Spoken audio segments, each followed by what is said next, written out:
A confirmation about the audio, please, guys. If the audio is clear and working perfectly fine, kindly let us know. Thank you.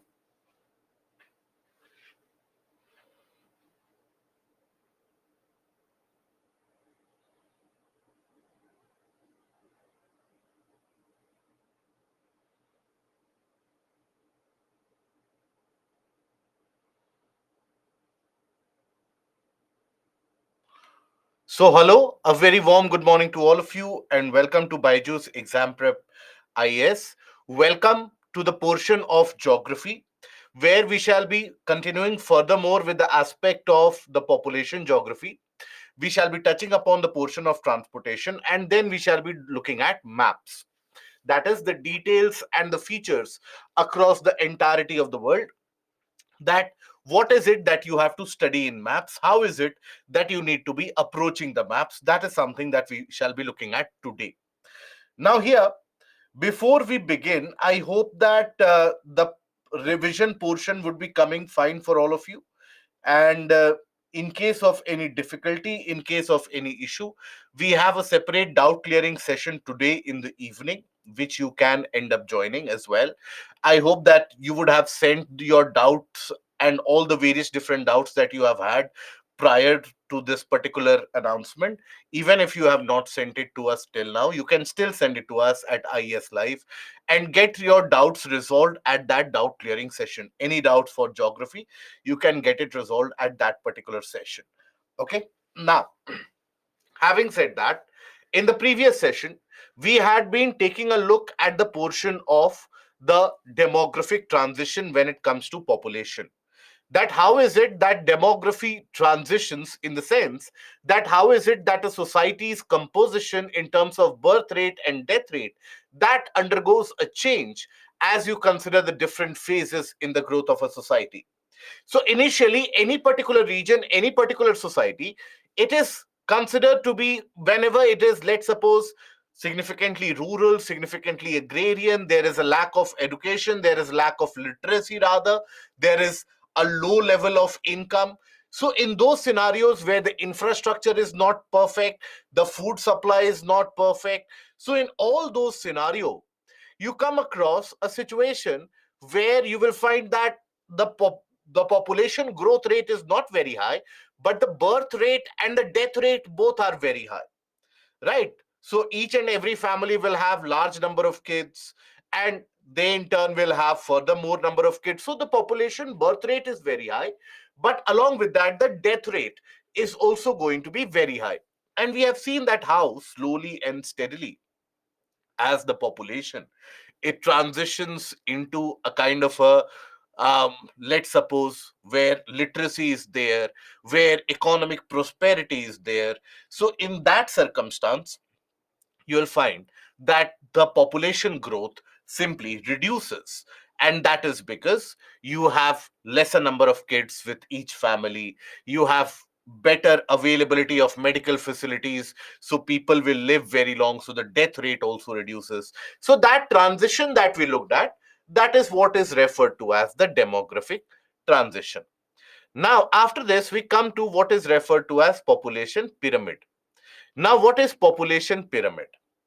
So basically, here, whenever for any kind of population, let's suppose, any kind of population, if you have to classify that population, if you have to divide that population, in order to understand what are the classifications, how to take your policy measures towards them, or how to plan for the future, in that case, you study the population with what is referred to as a population pyramid or age sex pyramid.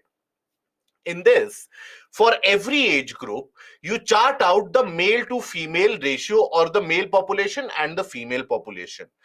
This is something which is done for each of the age groups: 0 to 4, 5 to 9, 10 to 14, 15 to 19. So for example, in 0 to 4, what is the number of male that you have what is the number of female that you have, in terms of per thousand of population, etc., you can take. So overall, you represent a kind of a pyramidical structure. Now here, just by taking a look at the shape of the pyramid, you can get an idea whether the population is aging, whether it has already grown old, or whether it is a youthful population that we are talking about. So here you will have that kind of an ability. How? So let's suppose we consider the three different. Now, first of all, before that, understand the basics. So if let's suppose here what is done,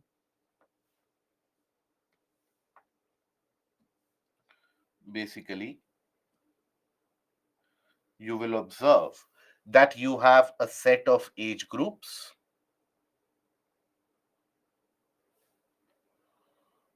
Okay. You have a set of age groups. Now, in those age groups, for each of these age groups, you will have a, let's suppose, male. You will also be having a population for female. Then for the next age group again, you will have a population for male.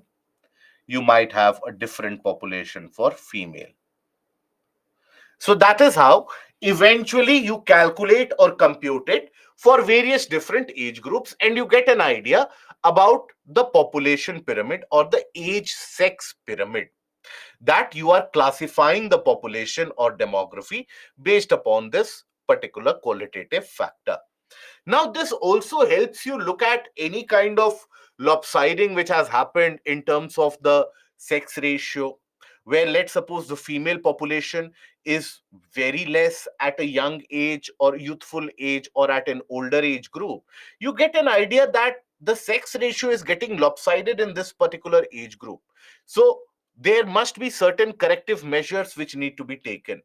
Or if in the youthful stage itself you find that the sex ratio is getting highly skewed, that is, let's suppose the female population is reducing and is very, very less, you can take certain measures, you can take certain government policy initiatives as well. So that is how overall you keep a track of the population, and you keep a track of what is going to happen in the future as well. So for example, if I take a look at the first of this pyramid, you will find that here it is quite bulky at the lower age group. It is very, very bulky at the lower age group, which means what? Which means that this population is going to grow up, and this population is going to occupy not only the working age group, but eventually this population is going to occupy the adult age group or the older age group as well.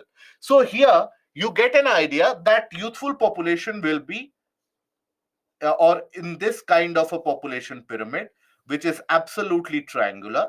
That means a bulk of the population is in the young age. So this is going to be an expanding population. Example: India, Pakistan, Bangladesh, all of them, they come in this category. Then you have the aging population. In the aging population, you will observe that majority of the bulk of the population is lying in the older age of the working group, that is in between 45 to 60, let's suppose, right? So they are already working. So very soon they will get old, after some time they will die, and then the youthful population is not significantly high enough. So this is where you find that the population in general, the demographic quantity in general, that is aging, they are getting older. Example: can we have an example of this? Good.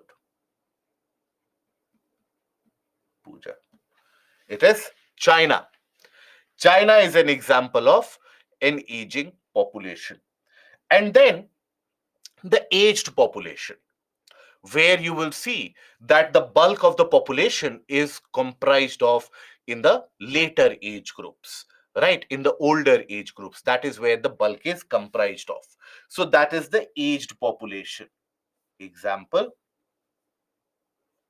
very good, Chituri, Puja. Japan.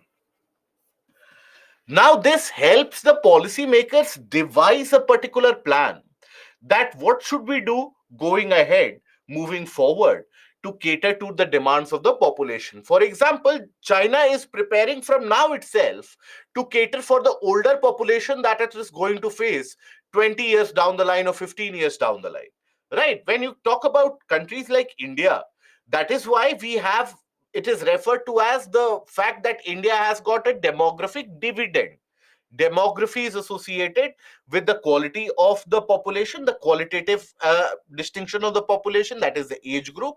Because in our country, we have more than 65% of the population which lies below the age of 35 years. So majority of them are going to enter into the working age population in the near time future. So that is where you will find that because you have a bulk, a majority of them who will enter into the workforce, what does that mean?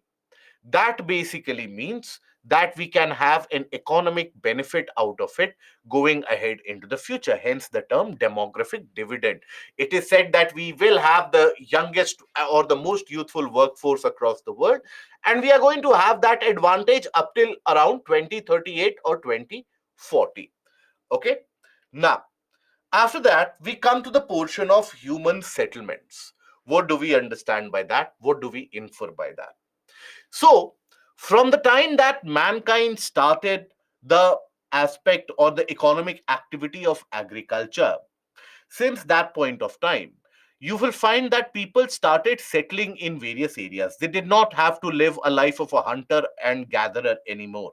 That is, they did not need to move from one place to another continuously. They could settle down, they could grow crops, they could consume the food. So that is when the human settlements came into existence. Now, here, if you take a look at the settlements, they are broadly classified into various types, and you also have small minor classification as well. For example, hamlets, hamleted settlement. Hamlets you would have come across in your region as well. Hamlets, as in the small clusters of houses that you will see, they are spread apart from each other, but these clusters. So, for example, let's suppose you have a cluster of houses here. Then, after some distance, another cluster of houses.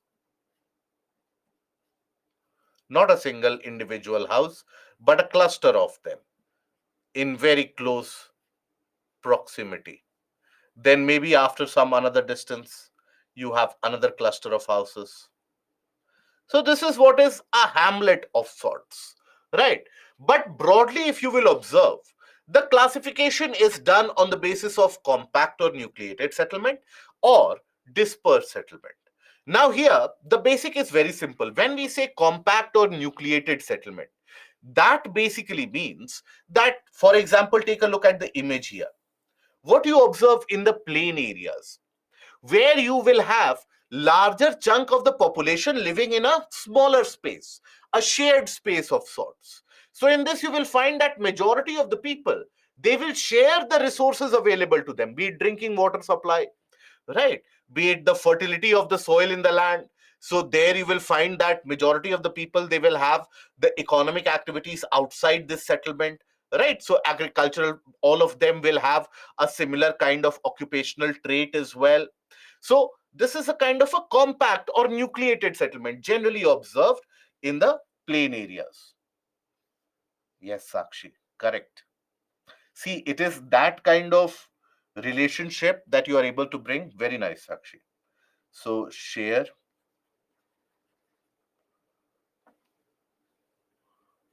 similar resources and generally observed in fertile plains.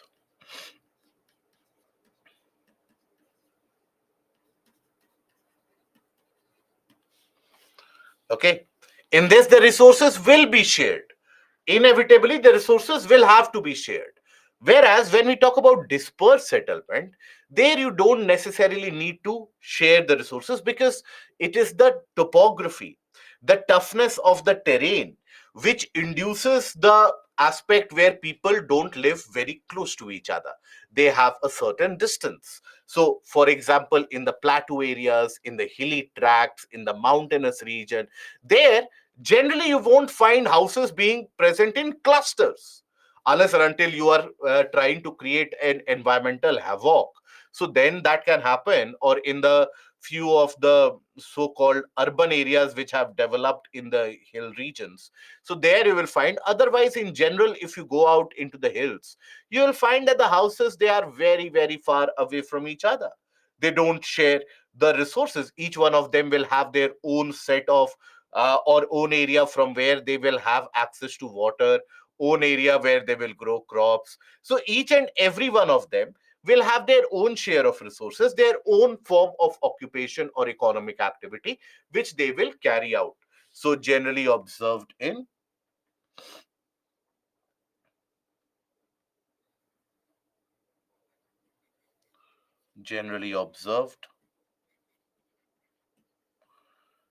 hilly areas, plateaus, deserts,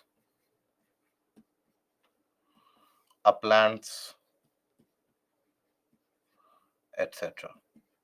Generally, people will have their own occupation, their own set of activities, and people also will have their own sort of resource pool that they will be accessing from.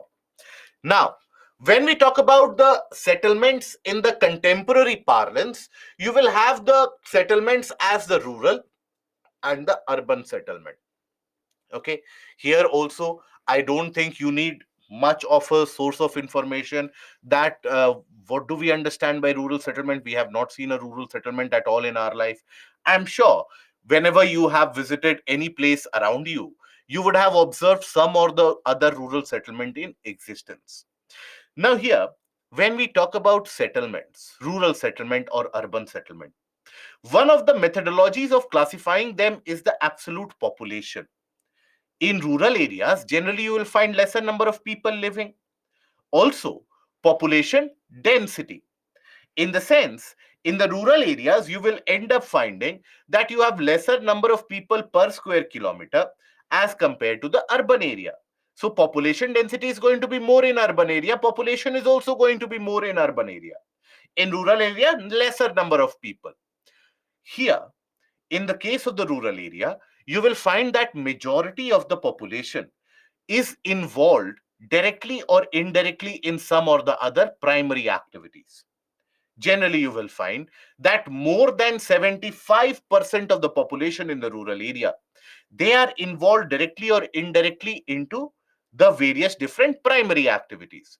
You will generally find people, if you talk to people, they will either be taking care of the fields, the farmlands, fishing, so the quarrying, etc. So the primary activities will predominate. So here, dominated by primary activities such as agriculture, animal husbandry, fishing, and here population density is also very less. But when you go out there to choose a location, to choose an area where you will finally settle down, or you will settle your entire clan, or you will have an entire rural settlement out there, you consider certain factors.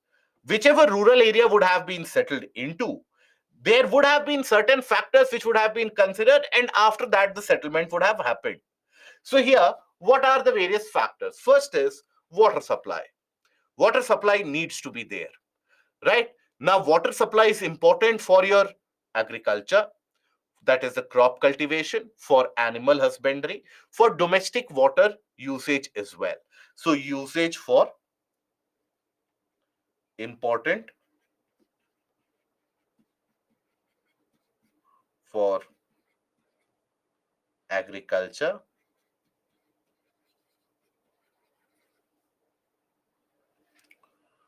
domestic usage. Then land. So there can be two factors to look at it. One is availability of fertile land should be there, right? Where you can carry out your economic activity of cultivation and agriculture. So that fertile land should be there. But other aspect is you also need land to be able to construct your house.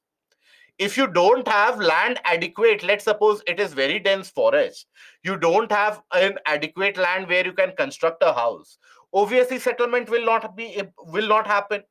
So here you need to have both the aspects: availability of fertile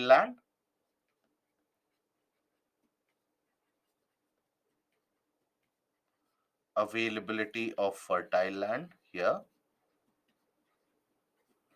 and availability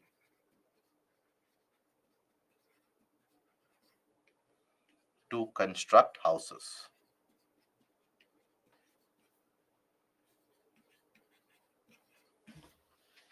Okay, that availability to be able to construct houses.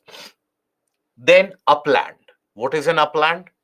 Upland is any land with the slightest amount of elevation out there. That is an upland of sorts. Or think about it that here, if let's suppose the land is having a slightest elevation. Now, generally, you will find majority of the rural settlements. So they are generally at a slighter upland from their surrounding. Even if they are not, the houses of the prominent individuals of those villages, they will be situated at an elevation, and the rest of the villages or the villagers would have settled around them.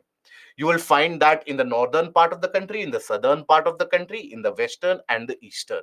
Everywhere you will find this. And this is something that you will find right from the time of the Harappan civilization. So it is a kind of a common factor, so to say.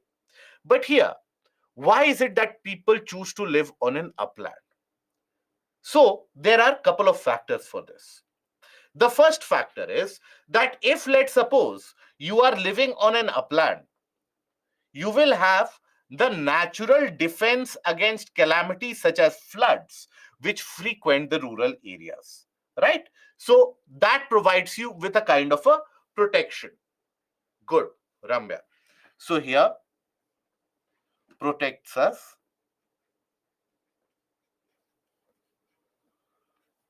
from floods. Now, second, being situated at an upland, you will get basically better amount of visibility and a good visibility on all sides, taking a look at your enemies, sighting your enemies in advance. So you get a good view of that, right? So defenses, natural defenses are bolstered, be it the wild animals, rival clans, everything. So bolster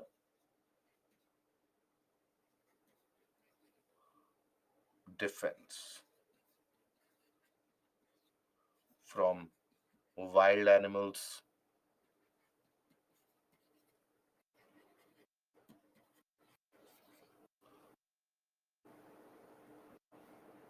also rival clans,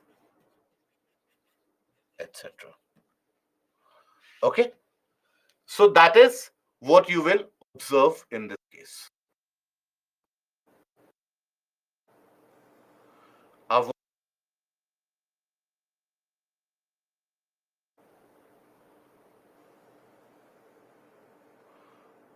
Not always, because an upland here not necessarily do we mean the top of the mountain, right? Many of the time, reaching there can be a tough task.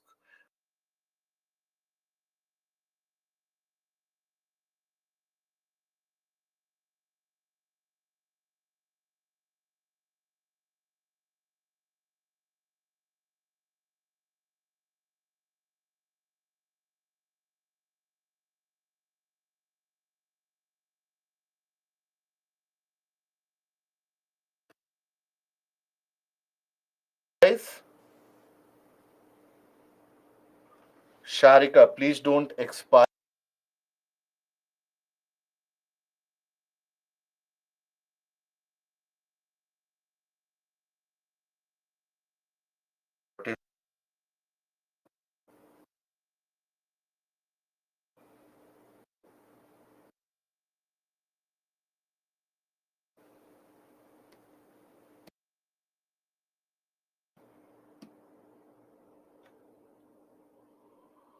Okay, I hope now it is fine.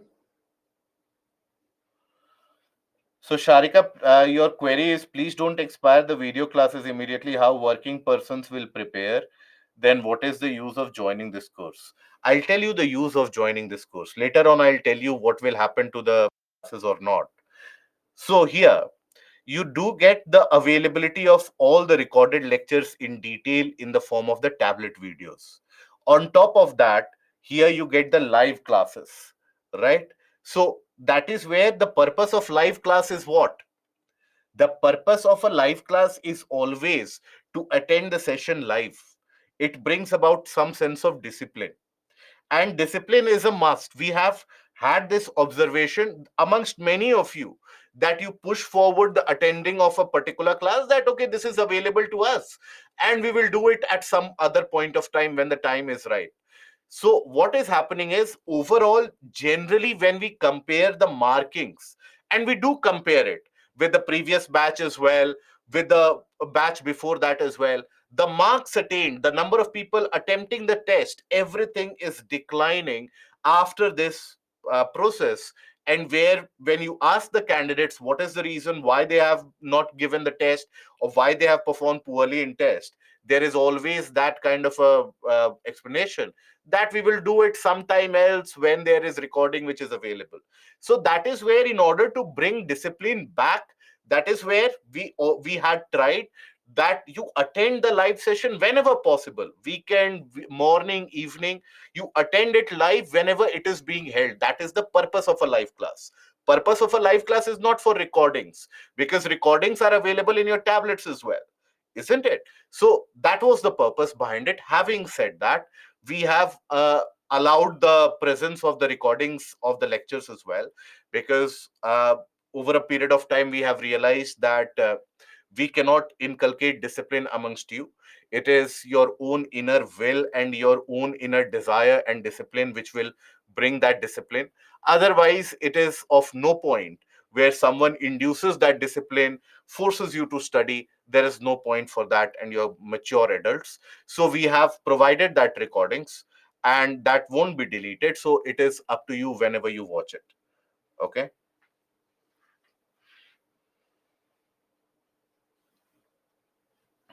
Abhishek, I belong to the area of Chambal Ravines in Jalan district, and both these regions there is. But what I wonder is that river is around 10 kilometer away. So, what is the aspect of Bihar that you are trying to indicate, Abhishek? Kumar, kindly send a mail to us at IS Life. We'll get back to you. Okay.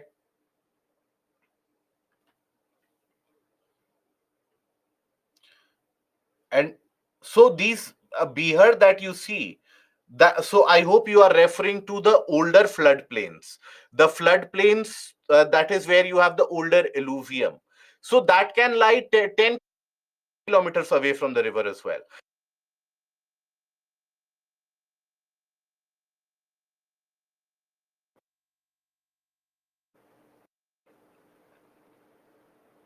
So once a river starts to flood, then that floodplain will be created, will be very, very large.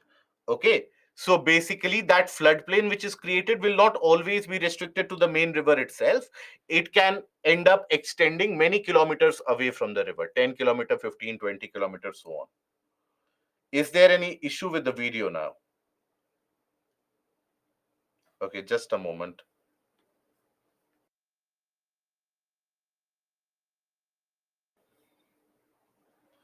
Yes, Lakshya, we'll go for map pointing. As soon as we finish this, we will go for map pointing.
I hope the audio and the video is clear now.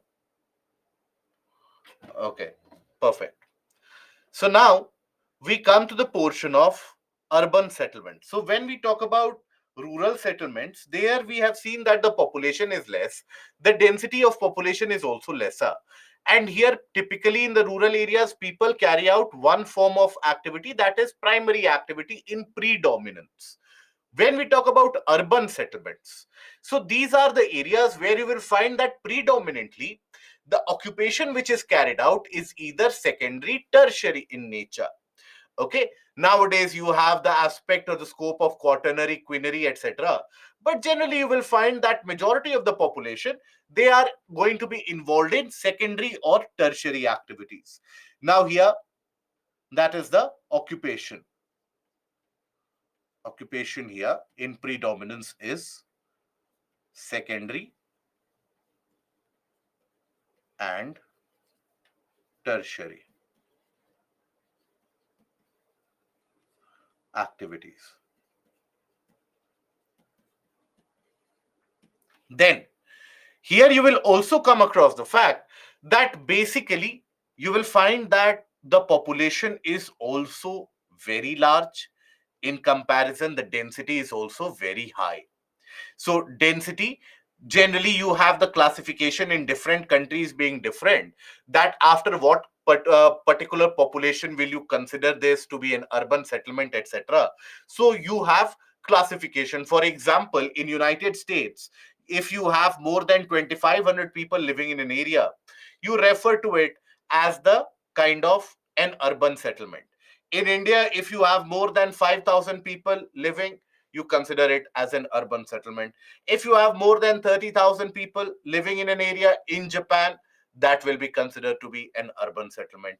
So overall, that is the criteria for urban settlement that you will come across. Now, also you have to consider the aspect of population density. So if the population density is significantly and substantially higher, for example, if in India, when we consider, if the population density is more than 400 people per square kilometer who live in an area, we consider it to be an urban settlement. As per 2011 census, across the country, the average population density of India was 464 people or persons per square kilometer. That was the country average. Does not mean each and every place will have this kind of an average population density out there. So that is the overall average that you have. So wherever, in whichever area you have more than 400 people per square kilometer living, and here share of non-agricultural workers, they are in majority, we consider them to be an urban area. Now, in certain regions such as the Delhi NCR, the density is around 10,000 to 11,000 people per square kilometer who live in that area. So that is where the population density is quite variable. Now, here you will observe that urban centers across the country, they are increasing with each and every census year. For example, if you notice the trend, in 1991, we had around 3,300 urban centers. In 2011, that is in 2 decades, that number increased to almost three times, around 7,900. And whenever the next census exercise is going to be carried out, people are sure that this number would have crossed 10,000. So these are the areas where the settlement is fulfilling the requirements of the classification of the urban settlement. Now, here, when we talk about the urban settlements in almost all the developing regions of the world, the urban areas, they don't give you the perfect aesthetic sense, if you can think about it.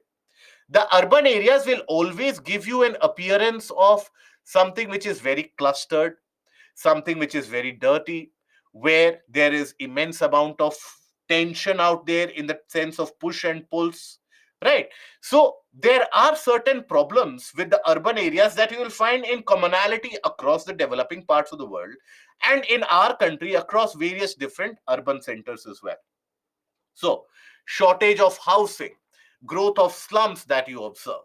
So, here, for example, when you have more number of people coming in an area, more number of people living in an area, then what will happen? You will find that obviously affordable housing is not something which everybody is able to get. So they will start settling down in the fringes on the outskirts, and you will have the development and the growth of slums. So when people live in these kind of slums and in these kind of subpar conditions, overall you will find that there is no significant water supply, no significant sanitation or hygienic properties available. So consequently you have a greater spread of diseases, health impact which is also faced, lack of infrastructure in the sense of electricity, water supply, etc. So here, lack of infra.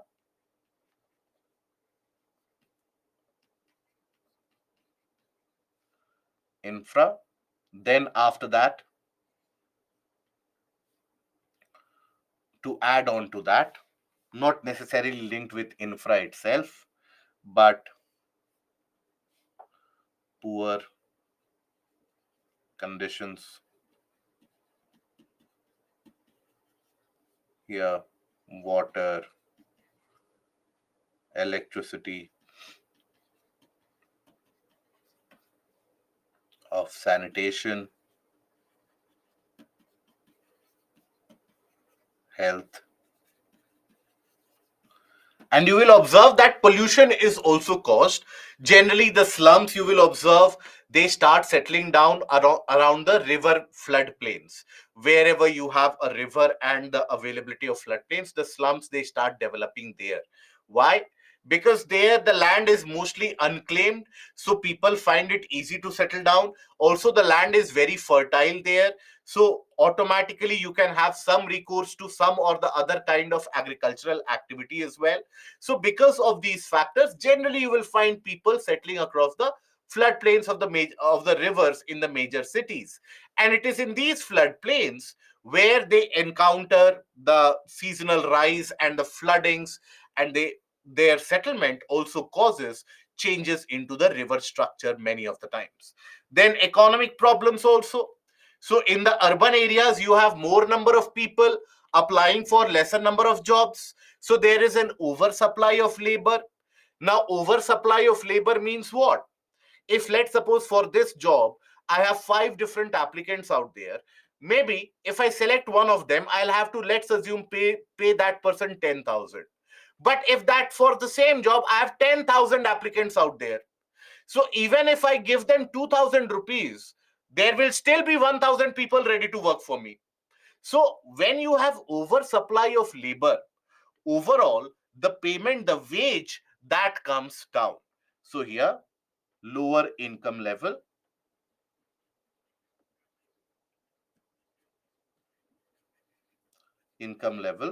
due to oversupply of labor. Okay. Then after that, the environmental problems are also immensely significant.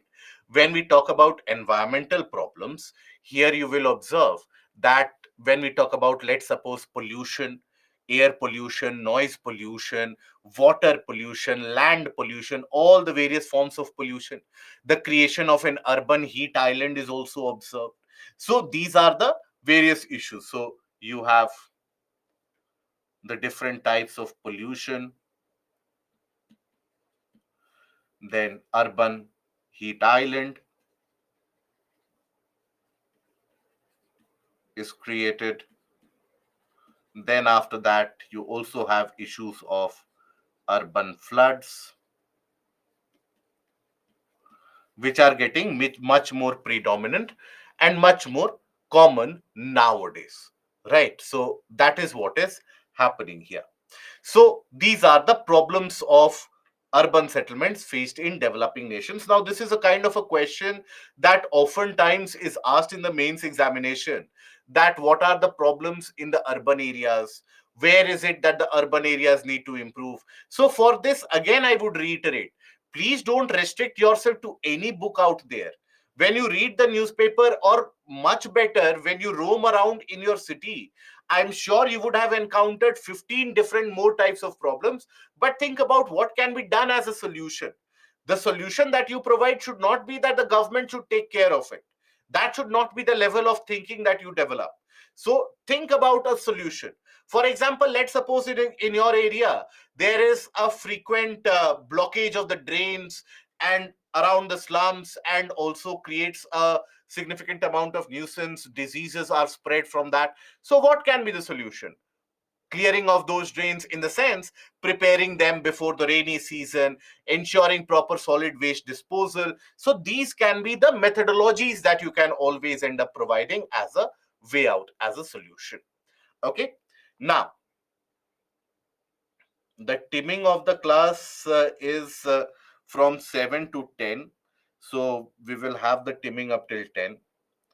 Okay, why I'm saying timing is because double M has been used. That is why. The timing is from 7 to 10, in all fairness.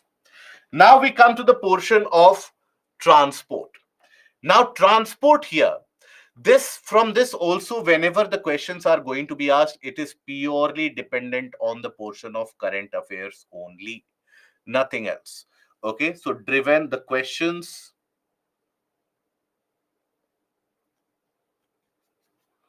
are asked from current affairs.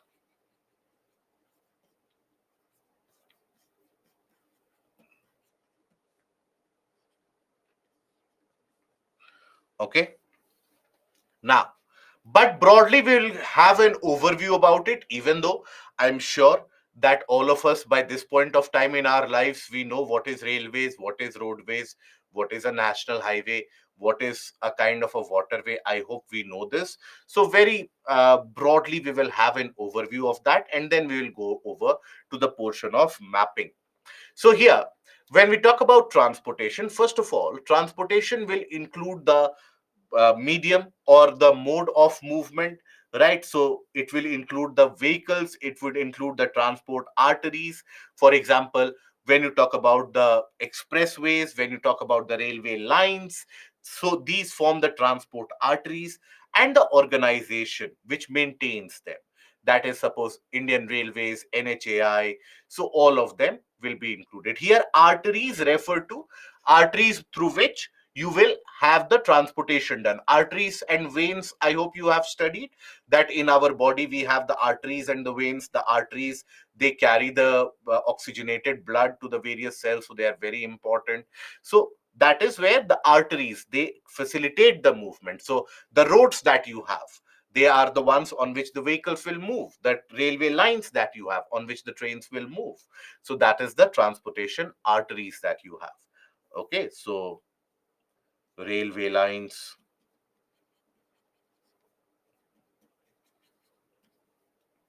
then highways,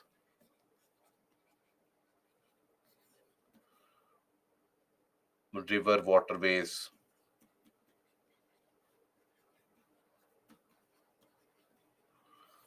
Okay, they will constitute that. So that is included in the entirety of the transportation. Now, here, when we talk about the transportation and particularly road transport is very prevalent, most common. Now, it requires the minimum amount of investment per kilometer in most of the cases, right? Unless and until you are constructing an expressway or a freeway out there. So, the investment per kilometer is one of the least, other than also water transport. So, in comparison to railways and airways, it is lesser. Now, the roads in our country, they always, the road transport will provide you with a kind of a flexibility that if I want to, let's suppose, move at 3:30 p.m., I will move at 3:30 p.m. The same flexibility railways will not provide. Railways, they move as per a schedule. Roads will also provide you with a connectivity to the end point, right, to the point of destination. Railways, they will carry you to the nearest railway station, which might not be the end point of your of your journey. So here you have a better flexibility in terms of timing. You have a kind of a end-to-end connect as well. So these are few of the advantages. But when we talk about the roads, you have the classification into national highways, you have the classification of the state highways, district roads, rural roads, and other roads. So, what are these? National highways generally will end up connecting two important cities across the various states. So, they will connect different states together. Okay. So, they will connect or have a movement from one state into another state. Then you have the state highways. So, state highways, they will generally connect the important places within the state or the state capital to the other important districts. That is the state highway, which connects you from the state capital to the other important places or the other important districts. Then you have the district roads out there. So, what do we mean by district roads? So, from the district headquarters, whichever district you might be living in, it would have a center, right, the central area, and then small blocks, villages, talukas, which also come under the larger district, but they are slightly far away, so those will be district roads connecting them, the district headquarter from the blocks, talukas included in the district. Then you have the rural road. Rural road is what? Which connects different villages together, right? Which is being connected by the Pradhan Mantri Gram Sadak Yojana for a long time now. So that is your rural road. Then you have the category as other roads as well. What is other roads? So here you have the border and the strategic roads and strategic roads.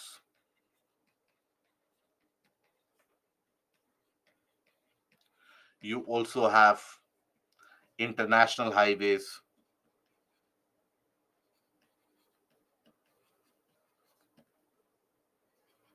highways. You also have project roads.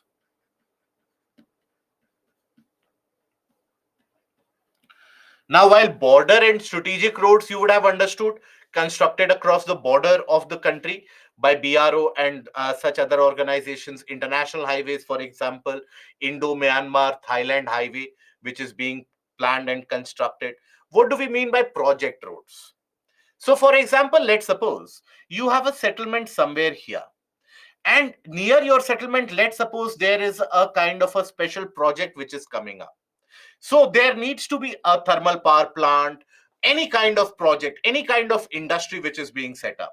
So you need a connectivity by a road link from the settlement to that project. So that will be considered as a project road. So this won't come under the category of the national highways, the state highways, or the district roads, or the rural roads. That is why in the category of other roads altogether. Now, here, when we talk about national highways in general, now, these are the ones which handle the bulk of the traffic movement. In general, the national highways, even though they represent only 2% of the total road length of the country, keep that in mind. So, they form only 2% of the total road length in the country, and they handle close to around 40% of the road traffic. Handle close to 40% of traffic. Which means what? Which means we don't have enough national highways, which means these national highways are overburdened, which means there are jams, which means that because of this high amount of traffic, you have frequent accidents. The number of road deaths happening in India, that number is so very high that it is quite worrisome, because the number of road accidents, the number of deaths happening in the country every year due to road accident, that is close to somewhere between the figure of 1.5 to 2 lakhs. So 1.5 to 2 lakh people, they die every year due to the road accidents that they suffer from. So that is a huge proportion, and that is partly because of the in certain areas you have increased amount of traffic, partly because of that, but majorly it is because we don't like to follow traffic norms. Now this is a kind of a question which is expected to be asked in the examination, so let me make it clear here itself. If a question is asked about what is it, or why is it that India experiences such high amount of mortality in the roads? And it is the highest in the world, obviously. So it is a dubious figure that we are not ready to accept that. When we have, think about it, the now total number of deaths that India experienced from COVID pandemic, the total number of deaths that India experienced during COVID pandemic. Now, every year, if you count out the number of deaths which are happening on our roads, so post COVID pandemic years itself, we have lost those many people in road accidents. Think about how disastrous it is, right? So that is where we need a better sense of civic duties. We need a better aspect of following and monitoring of the rules as well. Generally, in our country, what is the norm? If you flout the norm, if you flout the rule, there's a sense of a pride. And that comes from a colonial overhang. And that colonial overhang is such because in the time of the British Raj, most of the powers or the police powers, etc., they used to be vested with the colonial officers. So obviously, when people would flout the norm or the rule, they would feel a sense of pride.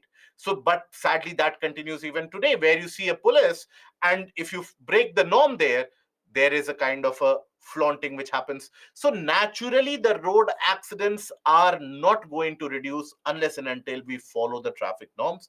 But along with that, you also need to include in your answer the aspect of better enforcement of legislation, the better road engineering designs. Many areas you have blind spots which will lead to disasters, so better engineering designs as well, proper regulation of the vehicles as well, so that the vehicles are kept in perfect order, and proper timings for the people involved in transportation sector, such as the truckers, etc., so that they don't overindulge themselves for long hours. It is after those long hours that people suffer from accidents. So all those you can provide as a solution.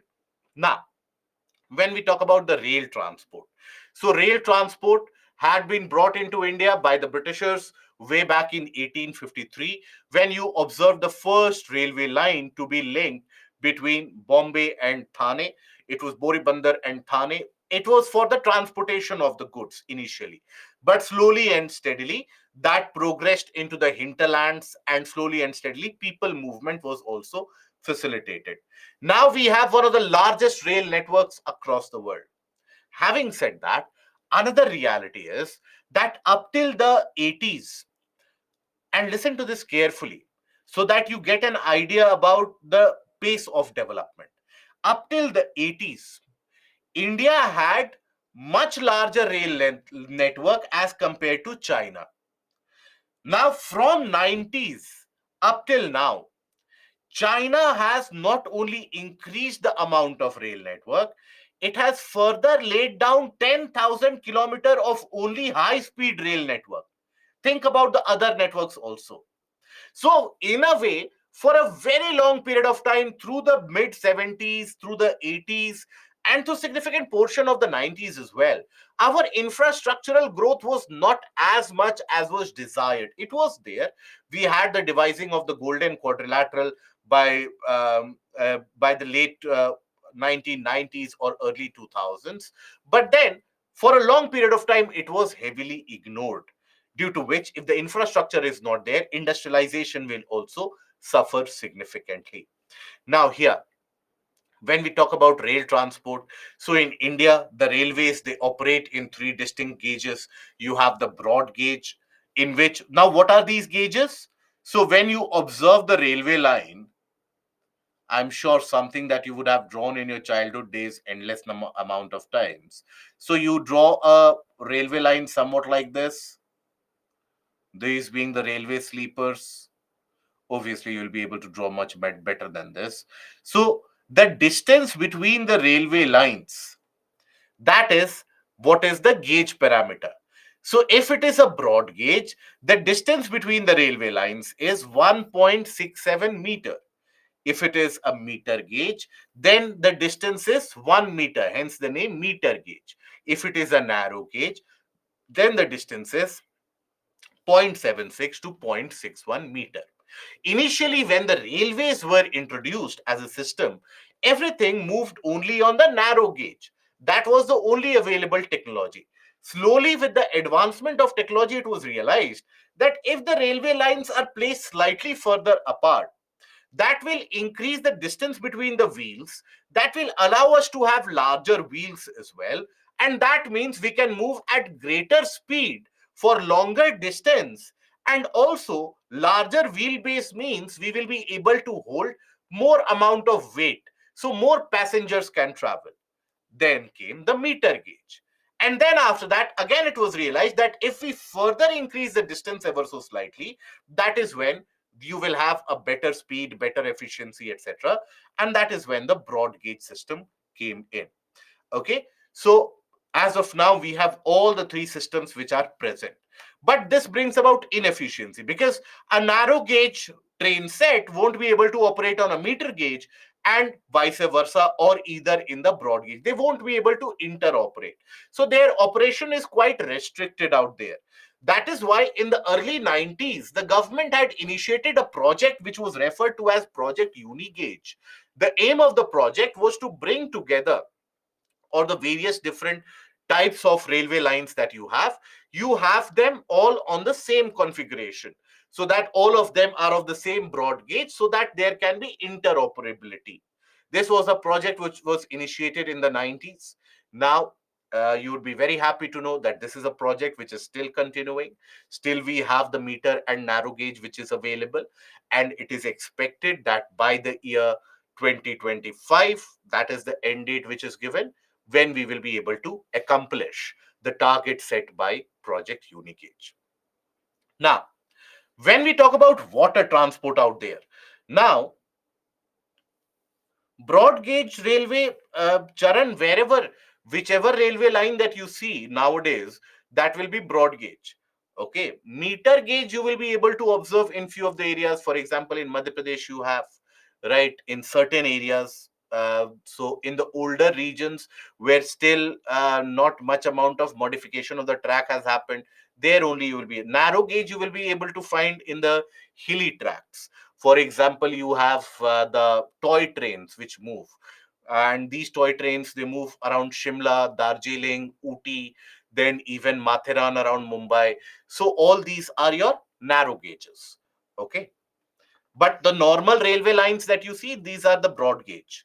That is the predominant railway line that we have. Now we come over to water transport. Now, water transport is the cheapest, environmentally most friendly out there. And here, if you will observe, it is classified into inland waterways and oceanic waterways. Inland waterways is when you have the transportation carried out through the canals and the various different rivers, right? And not through the ocean and the sea. That is inland, where you are moving internally. So, through canals,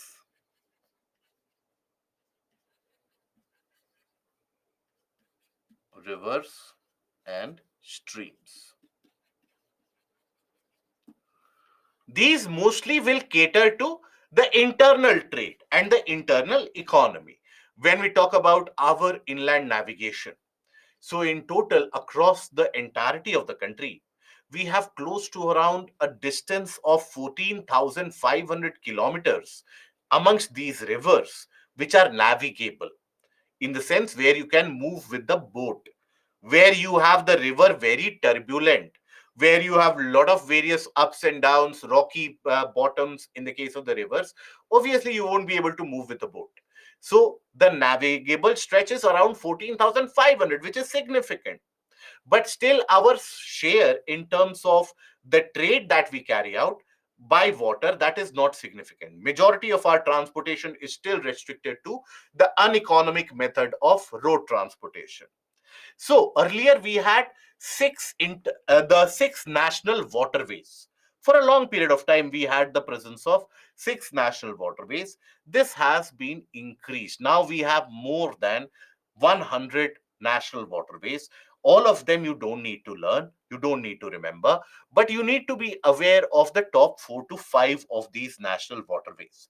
For example, National Waterway 1, it exists across river Ganga, and it originates at Allahabad. Here you will see it ends at Haldia, right? So that is your national waterway 1 across river Ganga. National waterway 2 is from the Sadia in the region of where we see that river Brahmaputra enters the plain area. And before that, it is referred to as by Siang or Dihang. It is after Sadia, the place where you have river Lohit also meeting it. After that, you have the river Brahmaputra entering into the plain region. So from Sadia to Dubri, that is National Waterway 2. Then Kollam to Kottapuram, that is National Waterway 3. Then after that, the canal system across Godavari and Krishna, eventually aspiring to reach up till Kaveri, this canal system will form the National Waterway 4. National Waterway 5 is across the river Brahmani and the delta forming that. Okay. So these are the top 4 to 5 that you should recall only for your prelims perspective. Okay. Absolutely in the for prelims perspective. Saranya, after reading the ARM, we can write those in our own language, or it is necessary to write as same as ARM to attract the evaluator. Always write in your own language, my dear friend. Always. Whichever subject, whichever topic you have studied from the book, always write it in your own language. That will, first of all, reduce the probability of error. It will add some amount of personal touch to your answer. It will add some variability from the rest of the rectification crowd who would have simply mugged it up, right? So when you mug it up, that is never going to be the solution where you are able to deal with the creative questions that UPSC is framing. So that is why always write it in your own language, right? Never try to rectify or mug up. Now, oceanic routes, they are catered to by the oceanic waterways. So, oceanic waterways, here you will observe we have major ports. We have around 12 major ports across the country. So, which are them?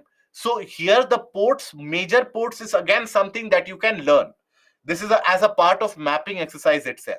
Because they are only 12, so there is not much of a difficulty. Here you can do it with the help of the states and the distribution of the states. So here, when we talk about it, so you have the Deen Dayal Port Trust or the Kandla Port in the region of northern Gujarat. Then you have the Mumbai Port, right? JNPT, which is the largest port in our country in terms of the container handling capacity. Then you have the Panji and the Marmagao in Goa region. Then you have the Mangalore port. Then you have the Kochi port. Then Tuticorin, Chennai, Ennore, Vishakhapatnam, Paradeep, and then Haldia.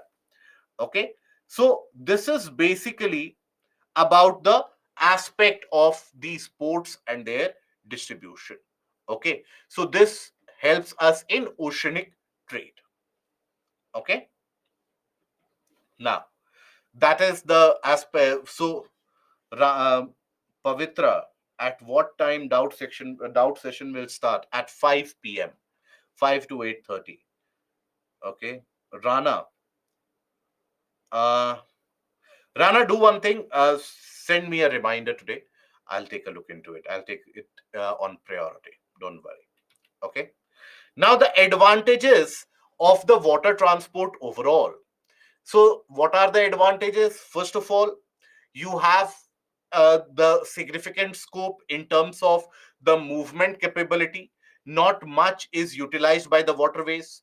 So almost around only 0.5 to 1% of our goods, they are handled by waterways. Whereas when you talk about the competing regions in China, in North America, in Europe, there the amount of goods which are handled by waterways is close to around 7 to 8%. Whenever you are able to move goods by water transportation, your cost of operation reduces substantially. Okay, so the cost of operation reduces, your goods become economically more attractive, and that is where the demand will always be there in the international market. Overall, if you see that in order to transport 1 ton for 1 kilometer, you are going to incur a cost of rupees 2.28 by roadways. you are going to incur a cost of rupees 1.41 by railways.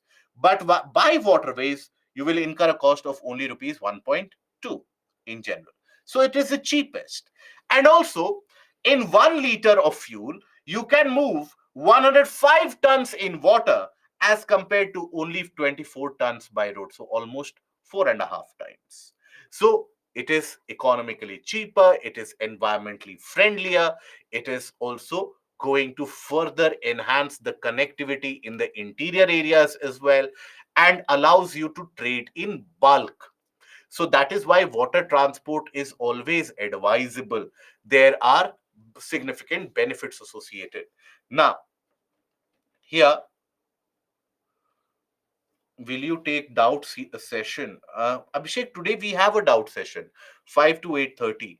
So kindly send all the doubts that you have before 11 at IAS Live. Put the heading as the doubt session.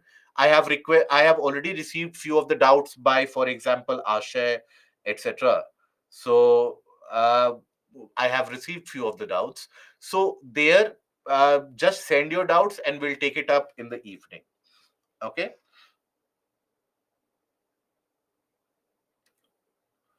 We also don't need to construct roads. In the case of water transport, you do need to construct roads, at least up till the port areas. Better the roads, better will be the amount of movement of the goods. Now that there are different types of ports. When we talk about these oceanic ports, they are not one and the same. They are different types of ports. One is the oil port, which is specially designed, or you have the special development in order to handle the oil imports and exports. So, for example, in India, you will have the port of Mangalore is one of those. Paradeep is one of those. Example, Mangalore.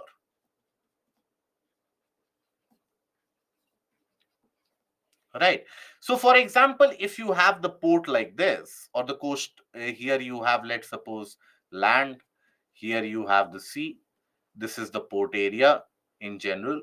So, you will find that the platform has got a pipeline which protrudes into the sea for some distance. The ships will take a berth here and they will refuel or supply in with from these pipelines. So that is specially designed for handling the oil supply. That is the oil port. Then you have the ports of call. Ports of call are generally those ports where the ships, they take a break in order to restock, refuel themselves for the onward journey.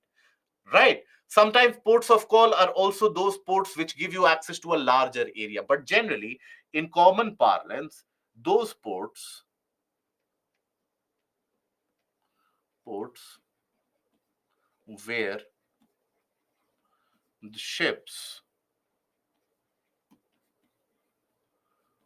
take a break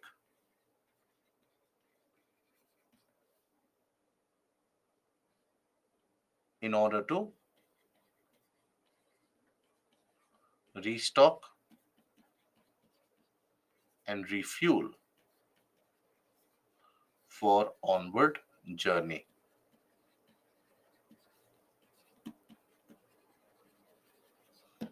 Example,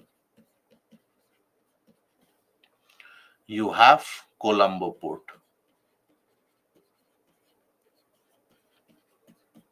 That is an example of this. Okay. Now, ferry ports. What are ferries? You would have, if ever you have gotten an opportunity, you have basically moved on a ferry.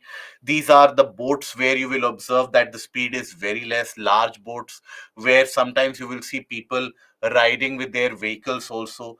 They can bring their vehicles on top of them. You will have a separate vehicle parking, separate sitting space. Yes, the ferry which has been introduced across river Ganga.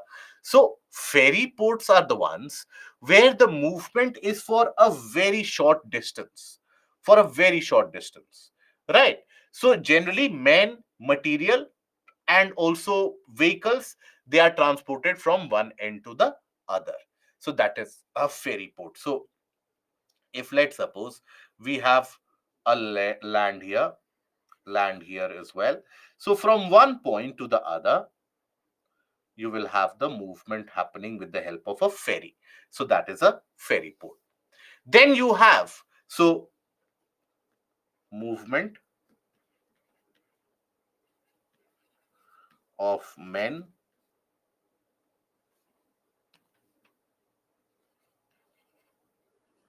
material, vehicles, etc. Okay, by the way, by from men here, I don't mean that women can't move here. So movement of, let's write humans. Okay, so don't get the incorrect inference that we are talking about a kind of a port which only is for men. So that is not the case. So that is your ferry port. Then you have the naval port, especially for the operation of navy.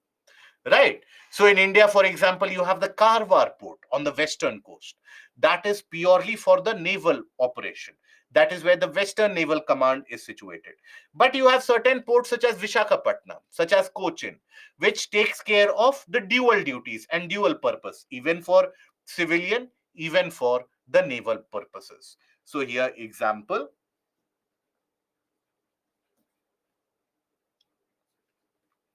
you have Karwar,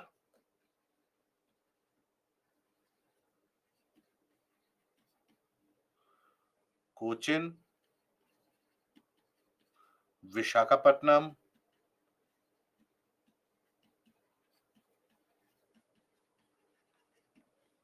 So these are your various different examples. Now, ferry port example, you can take the case of Dover port in UK.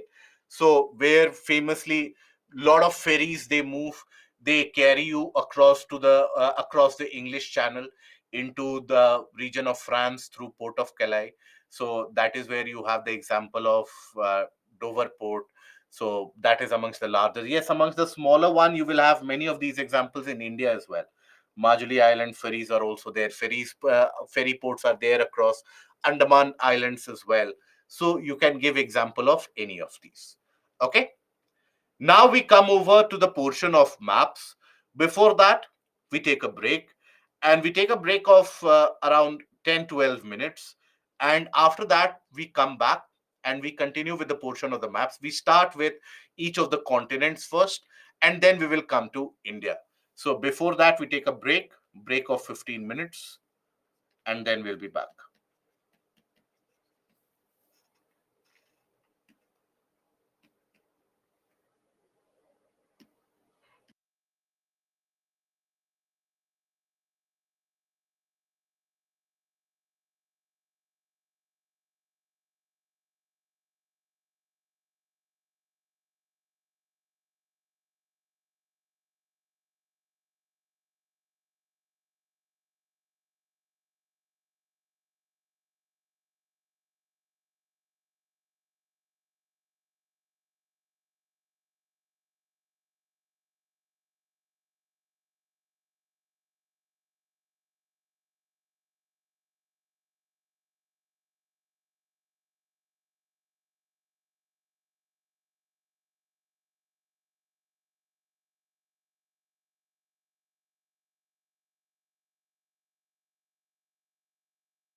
A confirmation about the audio, please. If the audio is clear and available, kindly confirm. Thank you. Abhishek, my dear friend, I will be taking the doubt session today, and it will be in the evening from 5 to 8:30, and it will be a designated doubt session where nothing new will be taught, only doubts will be handled. So do send a mail as soon as possible to IS Live, and with the topic or with the subheading of doubt section and the doubt session, and there you can have all your doubts enumerated there, and we will take it up when the doubt session comes up. Okay, so try to send it before 11 itself, so that it can be accounted in. Okay. Rana, yes, okay, fair enough. So that will be compiled and we will be taking up those doubts. Now, when we talk about maps, now this is a portion which gives a lot of anxious faces amongst the candidates, lot of anxious moments, that how do we prepare for maps? How do we study the maps in general? So here, let me tell you, the questions that you see appearing in the prelims examination, now all the questions which appear, they are primarily driven from the portion of current affairs. Any area, any region which has been in discussion in news headlines for the past 12 months is something that you should be taking a look into. So current affairs is something which is going to drive your preparation here. So driven by current affairs.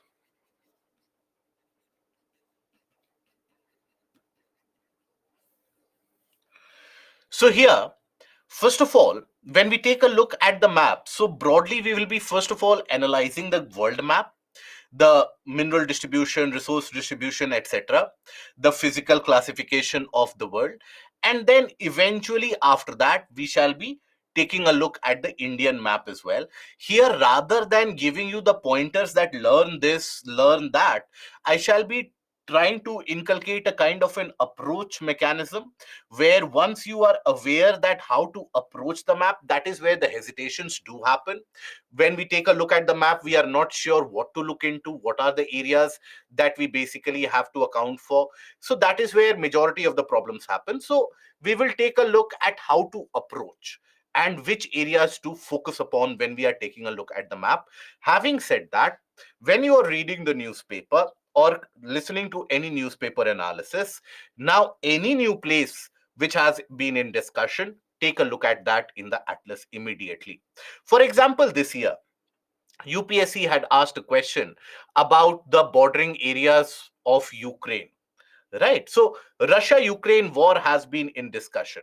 So UPSC is never going to ask you a question that Russia is in a war with which country? A, B, C, D, four options. No. That is not the level that UPSC stoops down upon. So it will ask you a derived question. For example, year before that, UPSC had asked a question, which are the countries bordering Afghanistan? Now, if you observe simply and blindly the trend, you will be immediately worried that, okay, UPSC 1 year is asking about the borders of Afghanistan, 1 year it is asking about the borders of Ukraine. That means I need to learn all the borders of all the various countries? No, only those regions which have been in discussion.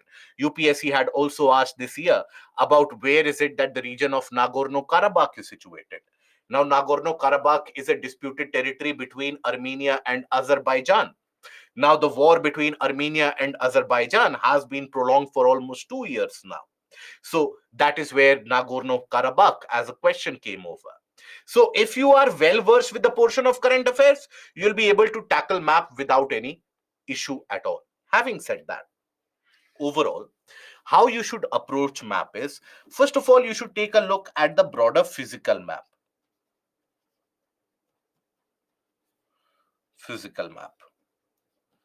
Now, physical map is the one where you will have not the country boundaries which are delineated or designated, but the physical features which are indicated quite significantly. That is the mountain systems which are present, all the physical features, they are represented here. So, for example, let's suppose we take any particular region. Let's suppose we take the case of North America. Now, in North America, after you have taken a look at all the various physical features, after that, you simply switch over to the political map, and then you get a better clue and a better idea about which regions will have, or which countries have which kind of resources out there. Okay. Now, let us take a look at the physical map one by one. Let us take the case of North America. So, when you take a look at the northern portion of America, or North America as a continent, first of all, how do you approach the physical map? So, the best approach is take a look around the periphery of the continent, around the vicinity of the continent. Make yourself aware, first of all, with the water bodies which are present. Remember, I have always told you in the previous 24 sessions that we have had any interaction about, that Atlas should be looked at being explorative in nature. You have to be explorative in the sense that you have to be able to explore on your own newer areas. You have to make yourself familiar with it. You yourself won't be aware of many of the various geophysical realities out there. For example, where is it that Gulf of Mexico is situated? So locate that Gulf of Mexico. Then on the eastern border, you have the Atlantic Ocean. Then there you have Labrador Sea. Remember, this is the region from where you have the cold Labrador current, which mixes with the warm Gulf Stream. Here you have the Davis Strait, which in a way bifurcates Greenland and the portion of North America. So that is bifurcated by the Davis Strait. Here you have the Baffin Islands. So here you have the Baffin Bay as well, right? Close to the Baffin Islands. Then here you will observe Beaufort Sea, Chukchi Sea. Here you have the Bering Strait, a narrow water body which divides Asia and North America. At one point of time during the last ice age, it is rather predicted that this region would have been above water, and this would have served as a land bridge where people would have moved from the region of Asia, and then they would have managed to populate North America. Okay, that is the postulation given by the anthropologists, that how people did come into the region of North America. So they would have crossed from this particular area around the Bering Sea. Here you have the Bering Strait, okay, the narrow water body which distinguishes both of them. Now, the Bering Sea is there. Then after that, you have Gulf of California in this particular portion. So that is how, in a kind of a clockwise, anti-clockwise, any manner, first of all, make yourself familiar with the water bodies around it, so that you have some point of reference. If people say that Gulf of Mexico is from where lot of oil is produced, you should be having the ability to decipher where that Gulf of Mexico lies, what is the production which is carried out, and so on. Now, then, when we talk about the region of North America, now here you have certain of the large river systems, lakes, etc. But overall, if you classify the entire physical division, so you will have broader physical divisions, such as, if you observe this on the map, you will observe the Canadian Shield in this area, right? Canadian Shield. You will have the Appalachian Mountains and uplands, highlands in this region. Then you will have the mountains, the Rocky Mountains here. Now, coastal ranges, right? Then in between, you have the Great Basin. In between all of these, you have the Great Plains. Okay, so the major physical division of North America, major physical division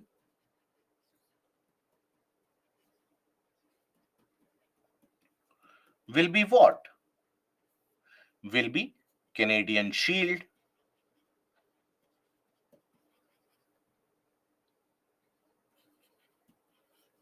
Then you will have Appalachian Mountains,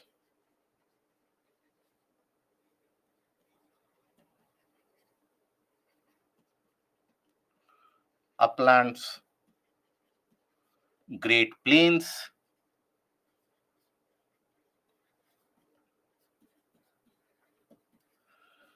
Western Cordilleras, as they are referred to. Cordilleras here refer to sometimes when you have a series of certain mountain ranges which are almost parallel to each other, they are referred to as Cordilleras. So you have the Western Cordilleras.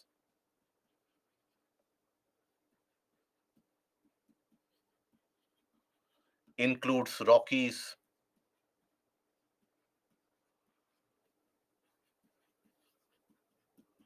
coastal ranges. Okay. Now, in between these Western Cordilleras, the Great Basin that you see to the north of River Colorado, that is a plateau region. Okay, that is the intermontane plateau. In between the mountains, you have the plateau. Okay, so this is a plateau area that you see. This is also going to be very rich in minerals.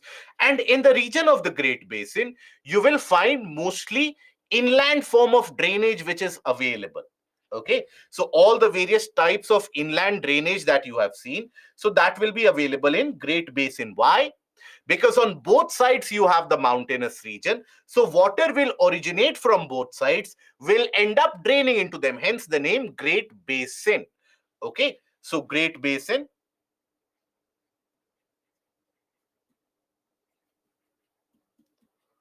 intermontane plateau,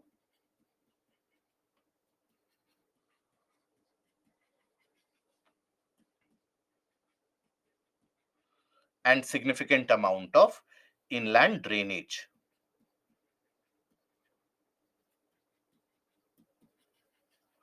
Now when we talk about Canadian Shield, now shield is a kind of a volcanic landform we have seen earlier, where you have a kind of a flood basalt, right? It spreads, so it doesn't have significant amount of variation in terms of how the landform appears to be. It will be almost plain.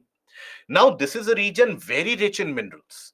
Here, from the minerals such as gold to minerals such as lead, everything, iron, everything you will find in this area of the Canadian Shield. Over a period of millions of years, this region has experienced various different forms of erosion and weathering exercises, due to which the height has substantially reduced in this area. And this is the region which has also experienced a lot of glacial erosion during the last ice age. So this is Canadian Shield is going to be minerally rich, lot of minerals to be found. Okay, and here glacial erosion over a period of time has created kind of eroded structure where water has come in. For example, take a look at the Hudson Bay. Right here, Hudson Bay basically has its water meeting with the Labrador Sea through the very narrow Hudson Strait. And it is these kind of erosion which has also created the Great Lakes, what we refer to as the Great Lake system. So you have the 5 Great Lakes as they are referred to. So which are those Great Lakes? Great Lakes, these areas that you see, these regions, if you are able to see on the map,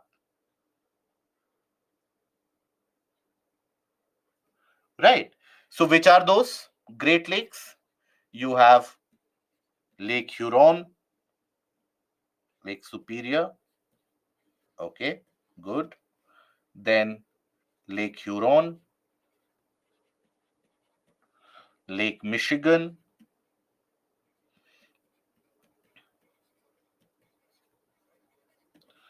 then Lake Erie, and Lake Ontario.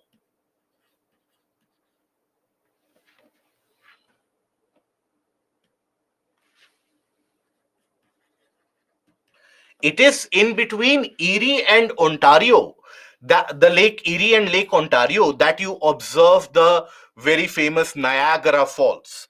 That lies in between this area, Niagara Falls.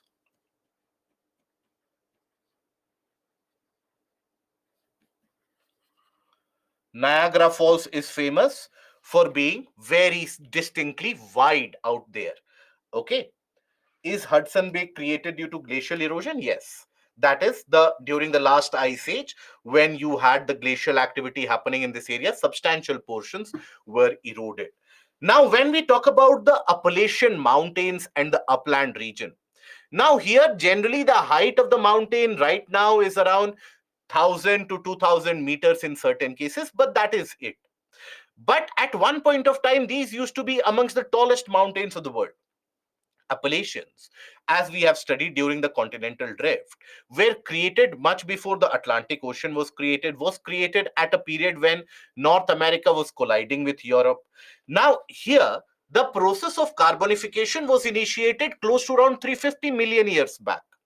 So here you will find very large areas of soft coal beds, the presence of large amount of anthracite and bituminous to be found, along with the ferromagnetic minerals as well. For example, iron, you have manganese, all these are also formed. So this has formed a kind of a backbone for development of industrial infrastructure for the region of North America. So very rich in coal deposits. Coal,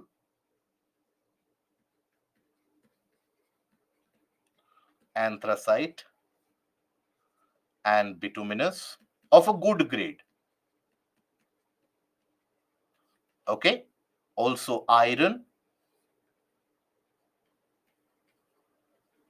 copper, manganese, lead, zinc, etc. Okay. So that is your Appalachian Mountains and Highland region. Okay. Here, many small streams and rivers, they do originate. It is amongst these streams and rivers who have deposited significantly to form these great plains, and also who have created the coastal plains in this area. Okay, so that is by depositional activity.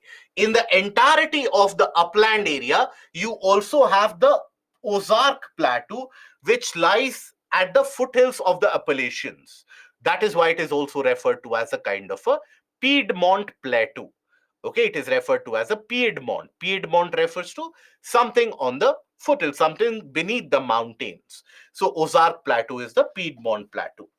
Then the Great Plains, which stretch significantly to some portion in the southern part of North America, of Canada, and substantial portions of United States of America. Now, this is a very fertile tract of land where you have various streams originating from the Rockies, from the Appalachians. They drain and deposit their sediments in this region. Now, it is in this region where, in the temperate areas, you will find the presence of grasslands. So, the temperate grasslands here are referred to by what name? Temperate grasslands. In North America, referred to by what name? Good, Kumkum. So it is prairies. Good, Lakshan. But otherwise, this is a region which is agriculturally very productive. And in majority of the areas, you will find that corn or maize as a crop is grown. So in United States, this is also referred to as the corn belt, right? The famous corn belt, where you will find that the elected representatives of this area, they will always end up preferring a much more different kind of economic policy. Subsidy based economic policy is what they promote. That is the corn belt. So in United States, you have the Bible belt, which is very orthodox. You have the corn belt, you have the industrial belt, you have the oil belt. That is the internal classification which is observed in United States.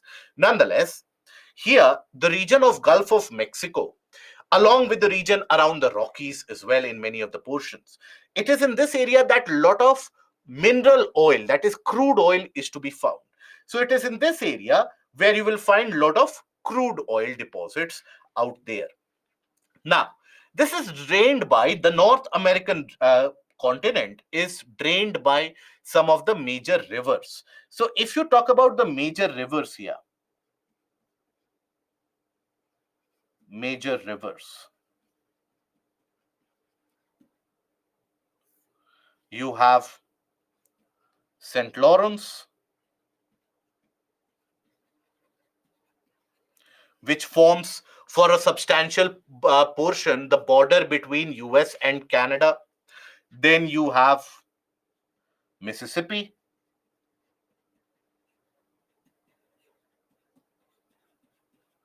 Now, Mississippi is a river which drains through these plains, through these agricultural tracts. And it is this river, Mississippi, which will drain into the Gulf of Mexico. So, here, lot of various materials such as cotton, corn, etc., it is transported with the help of this particular river. Then you have Rio Grande.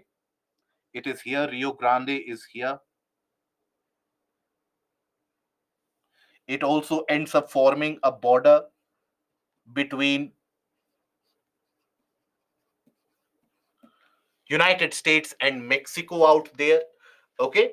Then you have the mineral rich area of the Great Basin, that is the intermontane region. Here, River Colorado, which moves here. Observe River Colorado around the region of Colorado Plateau. I hope you have a map or an atlas at your disposal as well, so that these regions that I am indicating, you are able to look at it in the map. So here, the Colorado River is the one which cuts through significant amount of the sedimentary rocks that you have in these areas, and it forms very deep canyons and gorges in this area. Okay, so that is something that you will observe. By the way, you have, when we consider the region of Canada, you have to understand that substantial portion of Canada is not populated significantly. Substantial population of Canada, it lives below this line. This is the border, right? Now, that is because as you move northwards, the temperature becomes very, very low. So, more than around 60% of the population of Canada lives in this particular area. Okay, that is where majority of the population of Canada also resides. Here you have Mount Denali, which is the highest peak, or Mount McKinsey. It is the highest peak present in the Alaska range. Okay, this is the highest peak which is available. St. Lawrence and Rio Grande and Mississippi, all of them are used significantly for inland water transport. Then the coastal ranges, they are known for what? I had given you the name to or the portion to mark it, and we had discussed this earlier as well. So, no, Colorado is not falling in Gulf of Mexico. Coastal ranges are famous for what? They are famous for being the youngest fold mountains, where they were created only roughly around somewhere around 1 to 2 million years back. That is when they have been created due to the foldings. Now, in the western coast, you will find very dense, temperate evergreen vegetation. Dense, temperate evergreen vegetation. And that is because it is in this area that you will receive continuous amount of rainfall throughout the year because of the prevalence of westerlies. So you will have temperate evergreen vegetation across the region of the Pacific. Similarly, is it younger even than the Himalayas? Absolutely, yes. Himalayas were created around 50 million years ago. These were created a couple of million years back. So here you will observe that these areas have a kind of tropical humid climate because of the prevalence of the trade winds out there. Then here you have the mineral rich area of Sierra Madre Occidental, Sierra Madre Oriental. In between them, you have the mineral rich Mexican plateau. All these mountain ranges here, many of them are volcanic in nature. They are volcanic in terms of their origin. Okay, right? And Sakshi, just ensure that you are not confusing River Colorado with River Arkansas. River Arkansas is the one which drains into the Gulf of Mexico. Just ensure that you are not confusing between them. Okay. Now, here, basically, you have the Gulf of California, which we have already seen. Okay. So, that is how you will cover the entirety of one continent. Is that now clear? At least the approach, I hope, is clear now.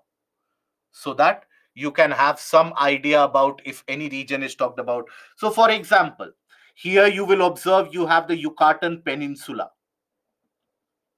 where you have the very narrow Yucatan Channel. There you have the Yucatan Peninsula out there. Here you have River Mackenzie, one of the largest rivers of North America, which drains into the Arctic Sea. It is bordering the region of Mackenzie Mountains. So, in further northeast, you have the northwest, you have the Brooks Range, you have the Alaska Range. It is in the Alaska Range where Mount Denali or Mackenzie that lies in that area. Okay, I hope that is understood. Any doubts that you have about how to approach it? Any areas which you feel? Okay, good. Then, when we talk about, let's suppose, South America, map pointing is asked in the examination? No. You have in the prelims a couple of questions, oftentimes dealing with the maps. That is all. That is all the requirement that is present. Okay, nothing more.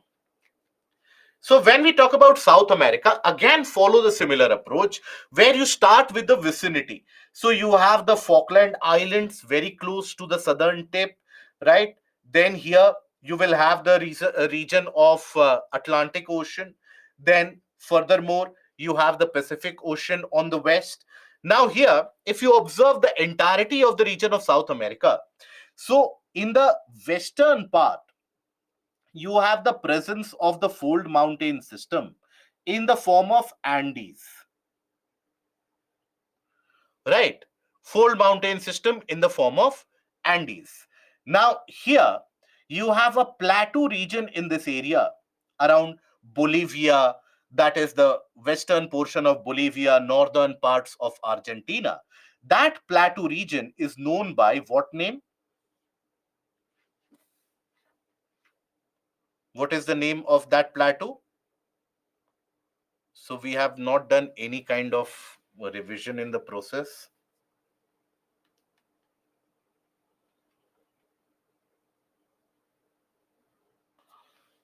because it is in Bolivia, so it will be Bolivian plateau. Is that the logic that we are applying? Atacama is a desert, my dear friend.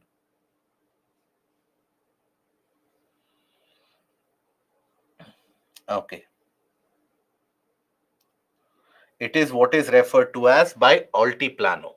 That is the altiplano that you have. Okay, how many of us have seriously never looked at a map with this much amount of detail till now? Let us be very frank. Anyways, this is the last session. Okay. So I with that I gather that map pointing was not asked here or not done ever even in the school, because I as far as I gather it is asked in the school exams also, the questions from map. It is much more detailed than what is asked in UPSC. So if this is not done till now, that is simply great. But nonetheless, it is here that you have the Altiplano.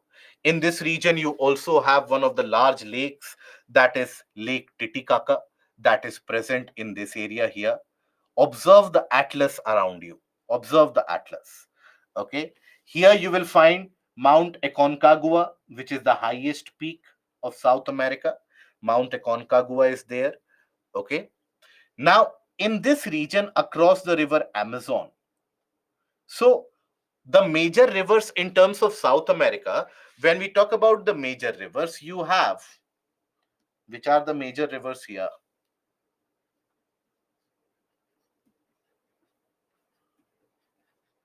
You have river Orinoco in the north,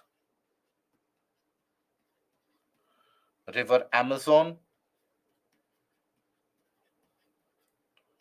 right? River Parana.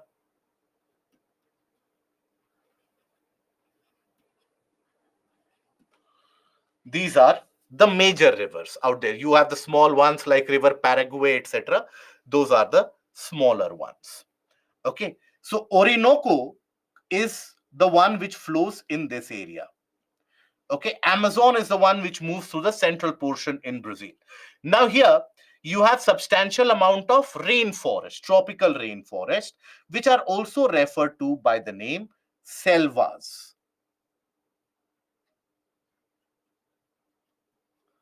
Selvas. These are very dense tropical evergreen rainforest out there. Now, to the north and south of the rainforest, you find the presence of tropical grasslands. So, those grasslands, in the northern part, you have the Llanos. In the southern part, you have the Campos. Substantial portion of Brazilian highland is included in this grassland. These are your tropical grasslands. Okay. Now, here you will observe that the Brazilian highlands, that is also a kind of a plateau region. This is minerally very, very rich. This is minerally rich in the sense that here you will find the various different minerals such as tin, iron, some amount of fossil fuel as well. So, tin and iron are predominant.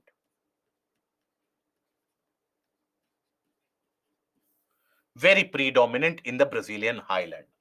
Now, from these plateau regions and from the mountain systems and the plateaus in the west, you have various rivers which drain into the central lowlands here, and that creates a region of very dense grassland, very dense forest as well. That is referred to as Gran Chaco. Gran Chaco is Gran Chaco. So, this is very dense forest and grassland.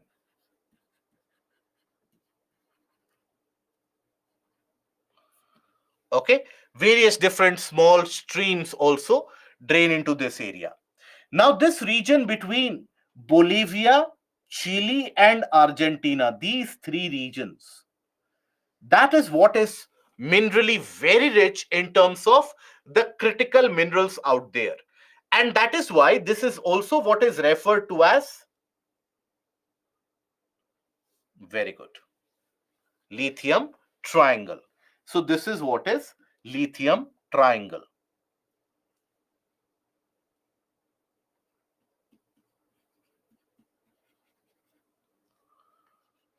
That is Argentina,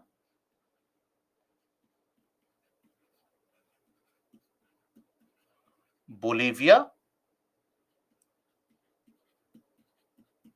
Chile, the ABC. Okay. Out of that, Chile is the second largest producer of lithium in the world, Argentina being the third largest producer of lithium in the world, right? So here, Chile otherwise is also very rich, has got the largest deposits of copper in the world. Okay. So largest deposits of copper, even potassium nitrate, it has got substantial amount of deposit here. So largest deposit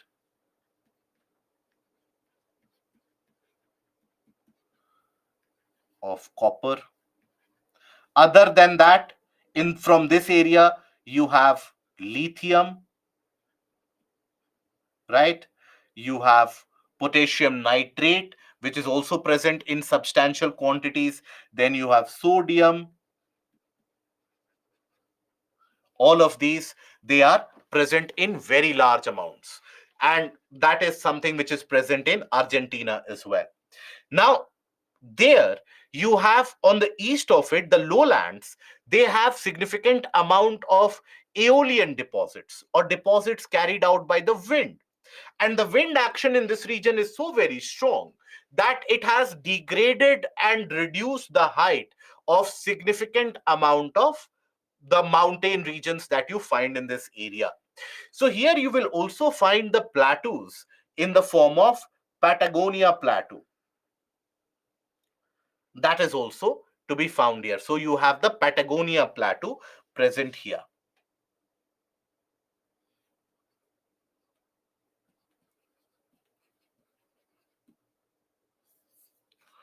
Okay. Then Pampas, they form the temperate grasslands.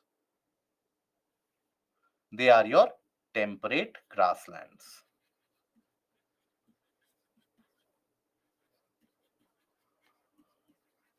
Okay. They are the temperate grasslands out there. Okay. Here you will have Brazil is rich in gold also, isn't it? We studied it is okay. Gold is also found. It is not very rich in gold. Gold is also found in Brazil. That is there.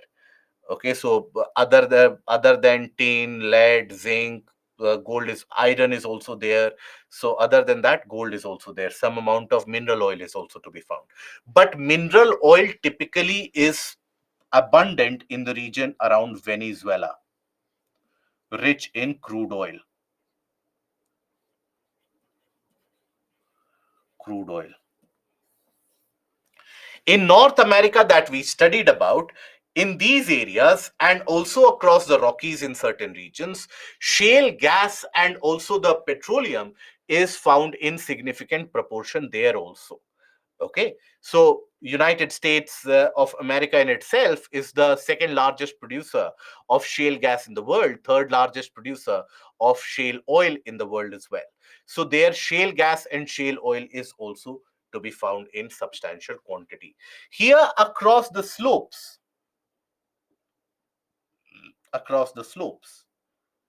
of these highlands here, you will find across these slopes significant amount of coffee cultivation is done. Coffee is not native to South America. It was introduced by the Europeans. But that coffee cultivation is done in large plantations. And those coffee plantations in Brazil, they are referred by the name fazendas. Fazendas basically are the name given for coffee plantation.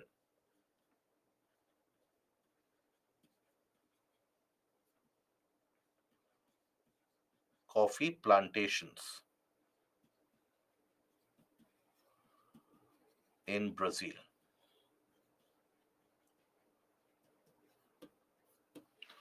Okay, that is what you have as the aspect of South America. So overall, I hope you are gaining the larger trend of how to approach any particular map, how to approach any particular continent. That is what is required here. Okay, so just the same methodology you use for the various continents and your purpose will be solved here. No, it is the same, Puja.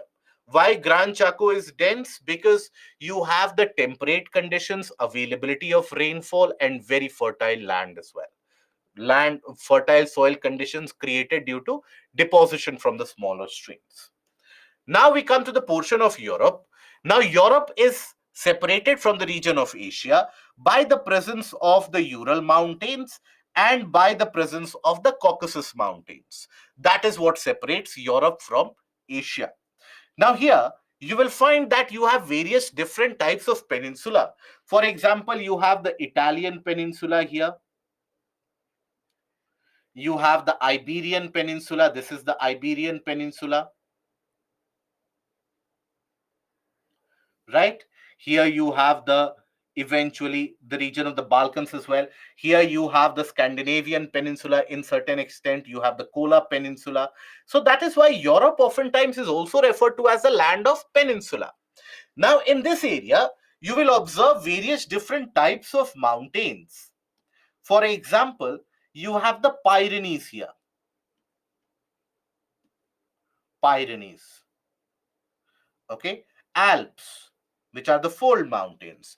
Even Ural and Caucasus, they are also the fold mountains here. Scandinavian mountains, right? Now, in this region of North Sea, this is very rich in mineral oil, because observe here the shelf region is very wide. Wherever the continental shelf is very wide, that will be rich in crude oil. So very rich in crude oil and natural gas.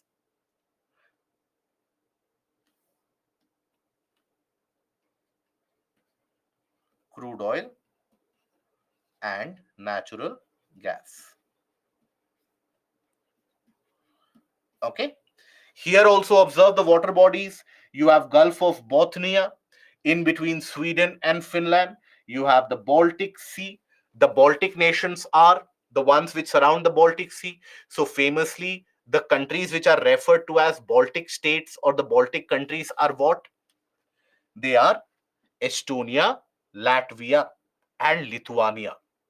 They are considered to be Baltic countries because they surround the Baltic Sea.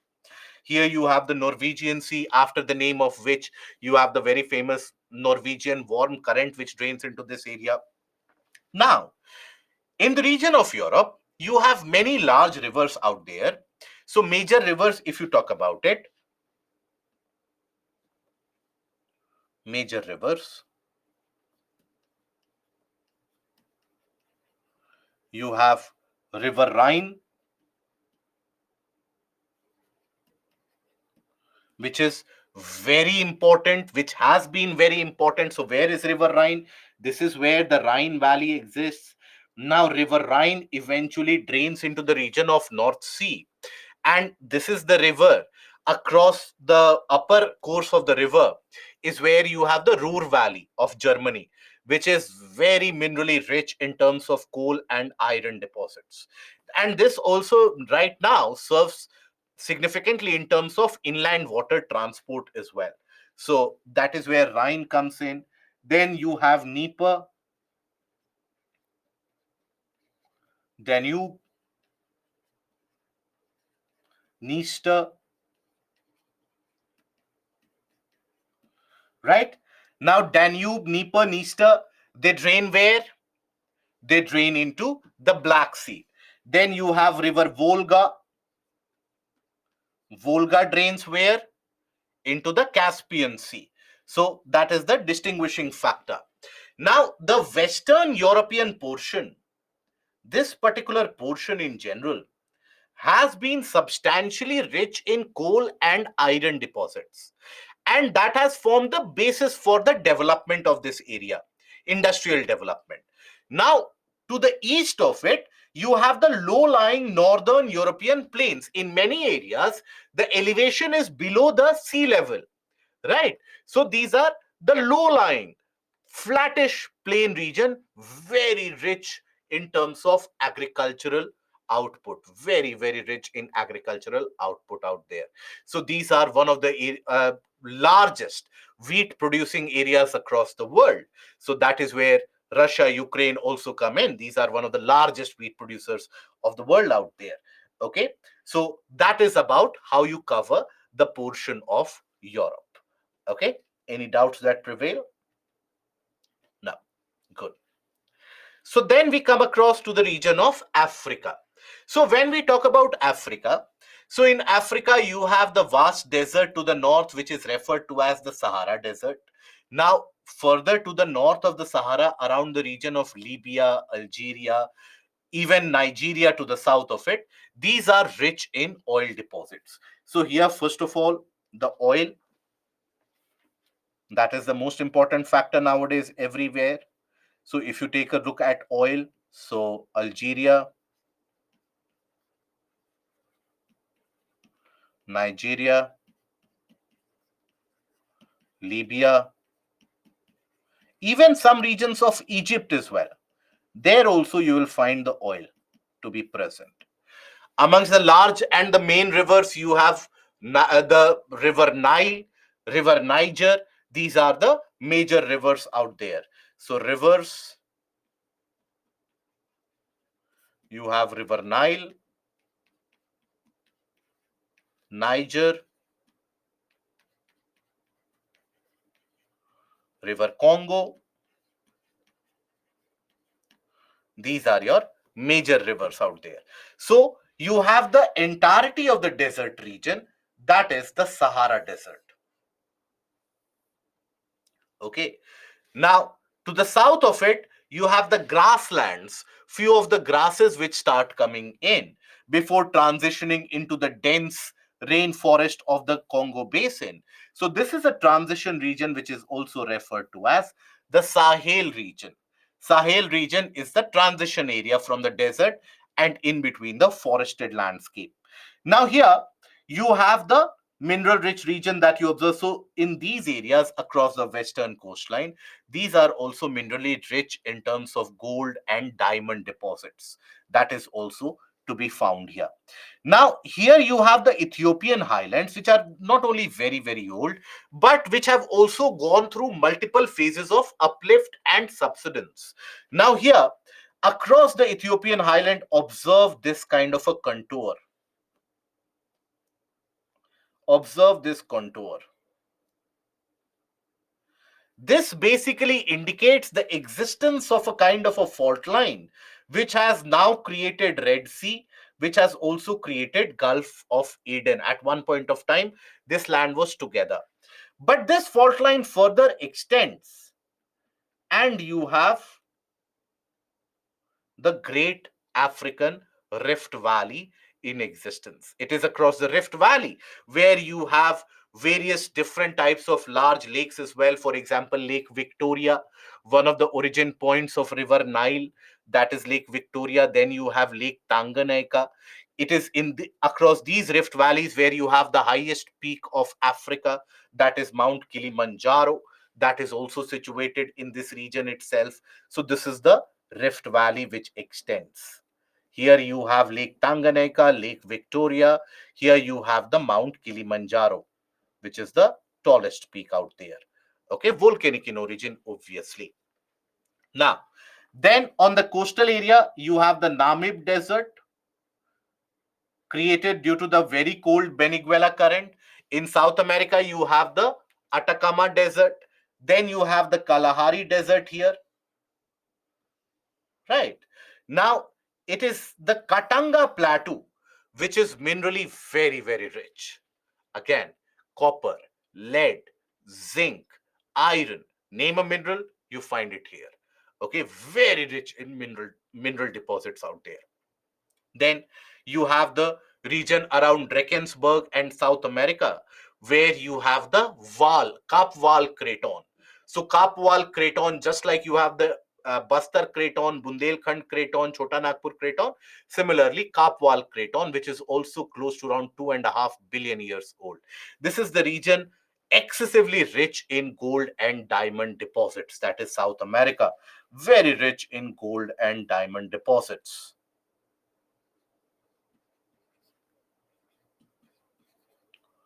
In gold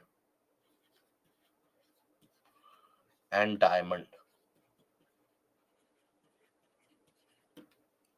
Okay, so that is the feature here. Major lakes.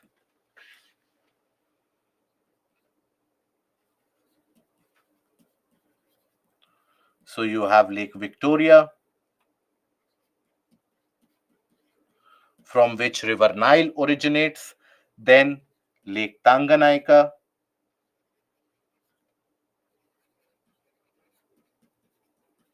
then other lakes that we can think about.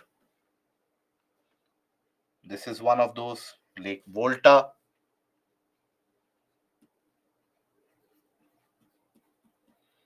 Okay, these are your Lake Malawi also. So these are your major lakes out there. So, like that, you have to cover the physical map overall with the water bodies surrounding, and then eventually concentrating upon the features of the land as well. Once you have done that, then take a look at the political map of the country, of that particular region, to get an idea. For example, let's suppose when you talk about a region, so Sinai Peninsula. Sinai Peninsula is oftentimes in discussion. Sinai Peninsula is where, this is your Sinai Peninsula. Okay, this land that you see. And it is here where you have the Gulf of Suez.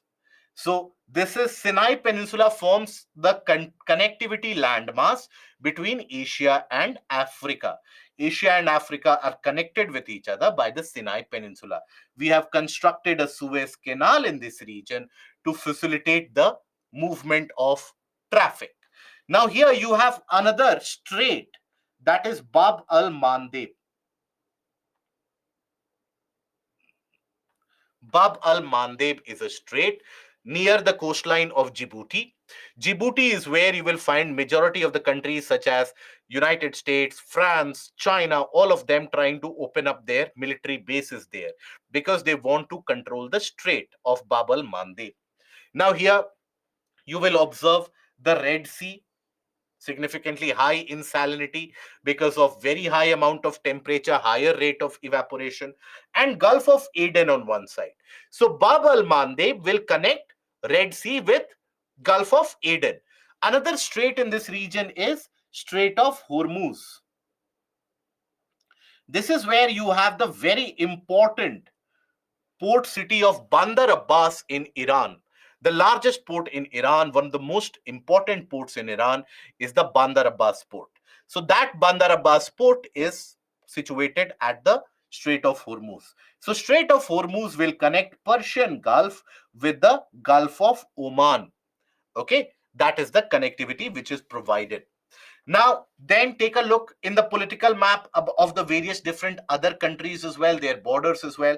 So, for example, just giving you a point of reference, when we talk about Saudi Arabia, Saudi Arabia has also got one of the largest deserts in the region, that is Rub al Khali. Then Iran has got Daste Lut, Daste Kavir as the deserts. Okay, here you have the Zagros mountain. It is here where you have the massive rivers of river Euphrates. Okay, Euphrates and river Tigris, on the banks of which river Tigris you have Mosul, Baghdad, and these historical towns out there. So which particular civilization very famously settled across the banks of Tigris and Euphrates? Which famous civilization do we know to be settling on the banks of Tigris and Euphrates? Good, Puja. Sakshi Kumkum Good. It is a Mesopotamian civilization earlier on. So here you have the Lake Van, the most saline saltwater lake in the world. Here you have the Black Sea, the region of Crimea, which was annexed by Russia in around 2014-15. Now here you will find the Bosphorus Strait to exist around the Bosphorus Sea. And here you have the Aegean Sea, which is considered to be a remnant of the ancient Tethys Sea. Here you have Cyprus. India is developing a strategic relationship with Cyprus. So, after you have done this, then take a look at the regions bordering Black Sea, for example, regions bordering Caspian Sea, etc. So, that should be your explorative exercise, right? So, for example, whenever you hear about the Chabahar port, that India is developing Chabahar port. Now, where is it that India is developing? So, the Chabahar port is being developed here. And it is through this Zahedan highway and railway link that India was seeking to access the region of Afghanistan. So that is where current affairs and the role of current affairs simply kicks in. Okay. Now, Australia. Now, almost two-thirds of the country of Australia is made up of the Plateau region, and that is in the western part. So, just like in the case of North America, you had plateaus and highlands, and in between them, you had plains. Something similar happens or exists here as well. In the case of South America, also, you had the western mountains, you had the Brazilian highlands, in between them, you had the plains. So, here also, you have the western plateau region, which is a substantially larger area, and much of that plateau region is depopulated from humans in the sense it is desert, the very wide Victoria Desert, large Victoria Desert that you have. All this is a plateau region. Then across the eastern part, you have the Great Dividing Range. Okay, the Great Dividing Range, the mountain range. It is in between these two where you have the plain area, which is very fertile overall. So here you have the major rivers. Which are the major rivers here? You have River Murray,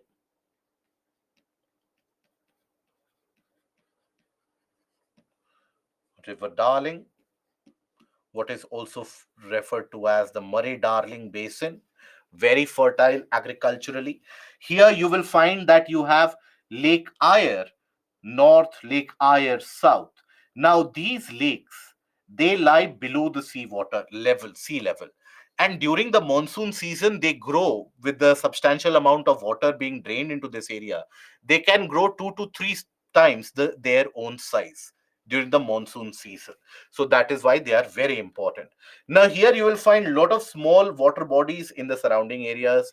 So for example, you have the Tasman Sea on the southwest or the southeast. Then you have the Coral Sea. Then you have the Gulf of Carpentaria here, right? You have the Timor Sea. Then after that, you have the Great Australian Bight here. You have the Bass Strait. Bass Strait is the one which differentiates the region of Tasmania with the region of Australia. It is differentiated by the Bass Strait. Okay. Now, here you have the Great Barrier Reef, one of the largest spreads of corals that you will find. That is the Great Barrier Reef in the region. Now, when we talk about India, again, a similar approach needs to be developed. So, in the case of world map, is there any doubt which prevails? I hope you get an idea about the mineral distribution of the world, the major rivers of the world, etc. I hope you get an idea about that. Yes, Sakshi. The grasslands in Australia are referred to as downs. The grassland in New Zealand, they are referred to as Canterbury. So the mineral distribution, the river movement, and the physiography of the world, is that clear now? Good. Now, again, in the case of India, you will follow the same approach where, first of all, here take a look at the physical map and circle in around the political map as well. Australia is rich in uranium. Yes, Australia is rich. Kazakhstan is rich in uranium. Uh, so we need to look every day for minerals also like periodic table? Absolutely not. Absolutely not. Just have a kind of a basic look in the sense that the current affairs portion that you interact in current affairs portion only you will get reference of minerals. That is the only mineral that will be required for the examination, nothing else. Okay. Which area is hold maximum minerals? Southern portion of Africa, western portion of Australia. Portion of Australia is made up of the same kind of rocks that you have the Deccan Plateau made up of. So here also you'll find a lot of various different mineral deposits in the region of Australia. Okay. If North Sea is rich in crude oil, why it buys from Russia? Because Russia has got much more. That is why. And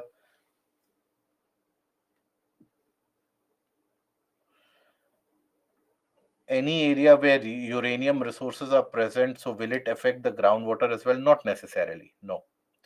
How to approach maps? My dear friend, that is what we have been talking about, haven't we? What are we talking about here? Is how to approach maps. So it has to be driven around the portion of current affairs.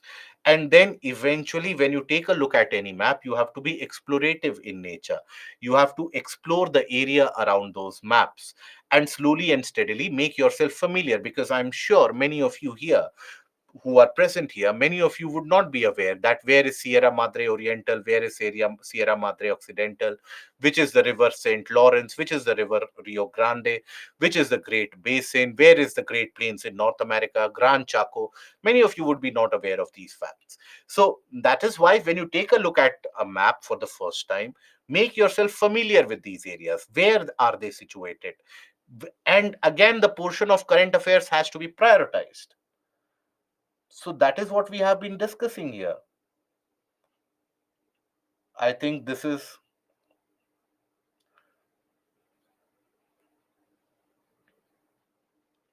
chronology of approach.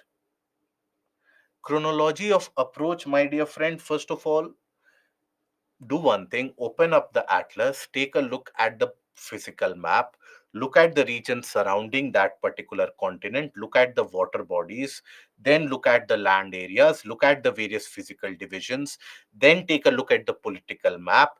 Then you will get an idea about which physical divisions are present in which of the country. When you are familiarized with the map of these continents one by one, then when the portion of current affairs comes in discussion, immediately you will be able to cross reference it that where it is situated. In India as well, I would suggest to you that please drive the portion around the country only from the sense of current affairs itself. Here, but one thing that you can do is you can make yourself familiar with the area around yourself, the states which border your area, and slowly and steadily you can start moving around in the periphery. That can always happen. Okay, so always try to look at the region that you are in and then expand outwards. Here one thing that you can do is, in the case of India, the first thing that you can do is look at the states through which the tropic of Cancer passes. Look at the states that we have already studied through which the standard meridian passes through. Okay, so don't worry guys, the SMEs are here. The SMEs will be giving back the replies, don't worry.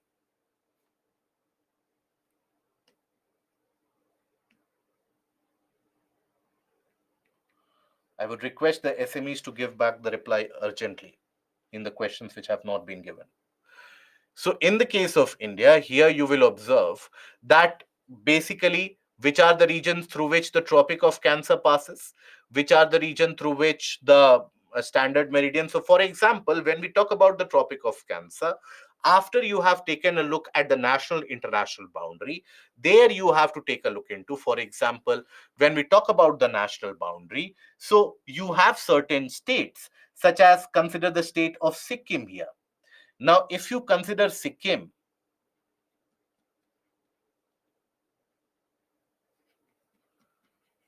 if you consider West Bengal,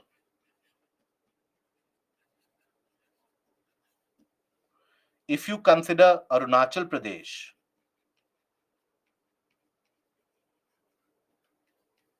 even the region of Ladakh, now these will share their boundary with three international countries, right?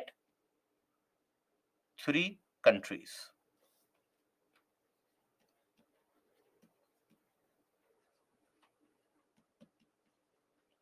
So, such detailings you should be immediately aware of that they share their boundary with which of the countries, right? Then you have certain states that we have discussed: Haryana, Telangana, Madhya Pradesh, Chhattisgarh, Jharkhand, and also the region of Delhi. These are the only regions which don't have any international boundary at all. Now, for example, let's suppose you belong from the region of Madhya Pradesh. So, your prerogative should be make yourself aware of the states with which Madhya Pradesh shares its boundary. Does it share its boundary with Telangana? Yes or no?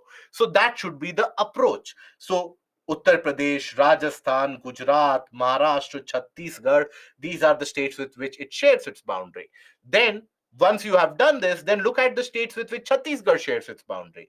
With that approach, you will be very well aware of your national geography itself, the portion of the physical geography itself. Now take a look at the region or the states through which Tropic of Cancer passes. Okay, so states through which Tropic of Cancer passes through.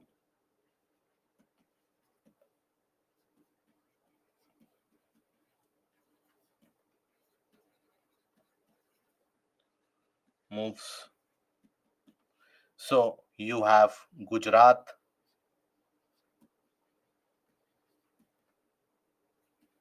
Rajasthan. People miss out on Rajasthan, but Rajasthan is also the state through which the Tropic of Cancer passes through. right? This is your Tropic of Cancer. Then Madhya Pradesh, Chhattisgarh, Jharkhand, West Bengal, Tripura, and Mizoram. Okay, so all the states that you have: MP, Chhattisgarh, Jharkhand, West Bengal, Tripura, and Mizoram. So, with that, you will gain an idea about the political map of the country.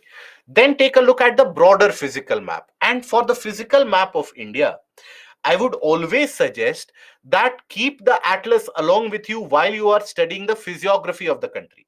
In physiography of the country, we have covered the various parts in significant detail. So it is always advisable to keep the atlas along with you at those point of time.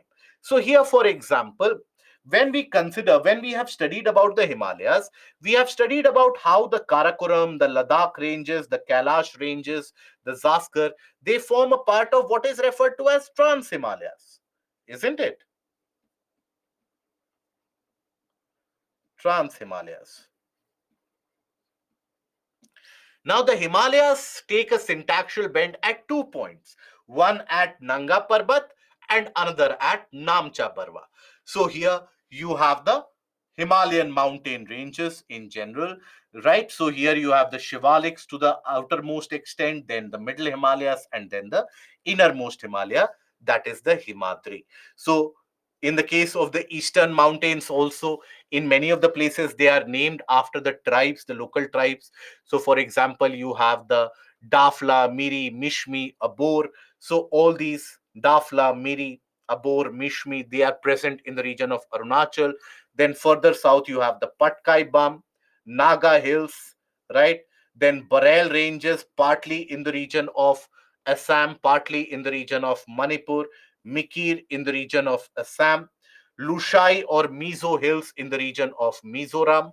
So Garo Khasi Jayantia in the portion of Meghalaya, the Meghalaya Plateau. So that is how you can make yourself familiar with the names of them. Tropic of Cancer slide. Okay. Trans means beyond, beyond the Himalayas. Hence the name Trans Himalayas. Okay. Now, after this, the central highlands and the portion of the plateau that we have discussed in quite significant detail during the time of physiography. I'll tell you how to memorize this. See, there is no easy trick that I have studied this today and this will immediately be imprinted in my memory. So please don't think about it in that, or don't approach it with that mindset. This is a slow process. It will take time. But how to approach it, how to initiate that process of memorization or identification of that? So first of all, do start with any of the bordering areas. So start with the Rajmahal Hills. The Rajmahal Hills are on the northeastern part of the Chota Nagpur Plateau. Now it is beyond the Rajmahal Hills that you will observe River Ganga will take a sudden southward bend beyond the Rajmahal Hills. Here you have the Chota Nagpur Plateau, the Hazaribagh Plateau, the Garjat Hills, which are formed between the Bastar and the Chota Nagpur Craton, if you remember, right? Then you have the Ramgarh Hills to the southwest of, slightly in the southwestern part of Chota Nagpur Plateau itself. Now, then you have, in the meanwhile, the ever persisting Vindhyas and the Satpura. In between, you have the Baghelkhand. Here you have the Kaimur Hills. Here you have the Bundelkhand area. The Malwa Plateau. Which kind of soil do you find in Malwa Plateau? We have discussed this while we were discussing about the physiography. Which kind of soil? Very good. Beautiful. Black soil. Beautiful. So there you have the presence of the Malwa Plateau. Now, amongst the hill ranges also, observe the chronology as you move from east to west or west to east, so as to understand. For example, you have the Maikal range to the east of the Ramgarh Plateau, and then to the west of Ramgarh Plateau, further to the west of Mekal that you go, you find the Mahadev Hills, the Gavilgarh, the Satmala Hills. In between, you have the Ajanta Range as well. Okay, so once you have done this exercise, then immediately after that, open up a blank piece of map anywhere. Start with the Rajmahal Hills. Then here you will have the Kaimur Hills. Here you will have the Hazaribagh Plateau. Then the larger Chota Nagpur Plateau, Ramgarh Hills here, Garjat Hills in this region, right? Then after that, remember the chronology again. That is of Mekal Hills, right? Mekal Range, that is Mahadev Hills, Gavilgarh, Satmala, Ajanta, and in between Harishchandra and Balaghat ranges as well are present. Repeat that multiple times from one end to the other. Continue it from one end to the other. After 5 to 10 reiterations, it will be pretty much clear in your mind. After that, when you study the physiography once again, then the concept which will be laid down will be much more clearer. Okay. Lakes in India, I will provide you with the link if you want to study that. But I would suggest to you, don't go into that. Yes, there is a factual question now and again which is found there, but it is trained upon the current affairs portion. Because if you will learn the lakes, you will learn the dams as well. If you learn the dams, you will learn all the various different mineral resources as well. So you will learn all the small streams as well.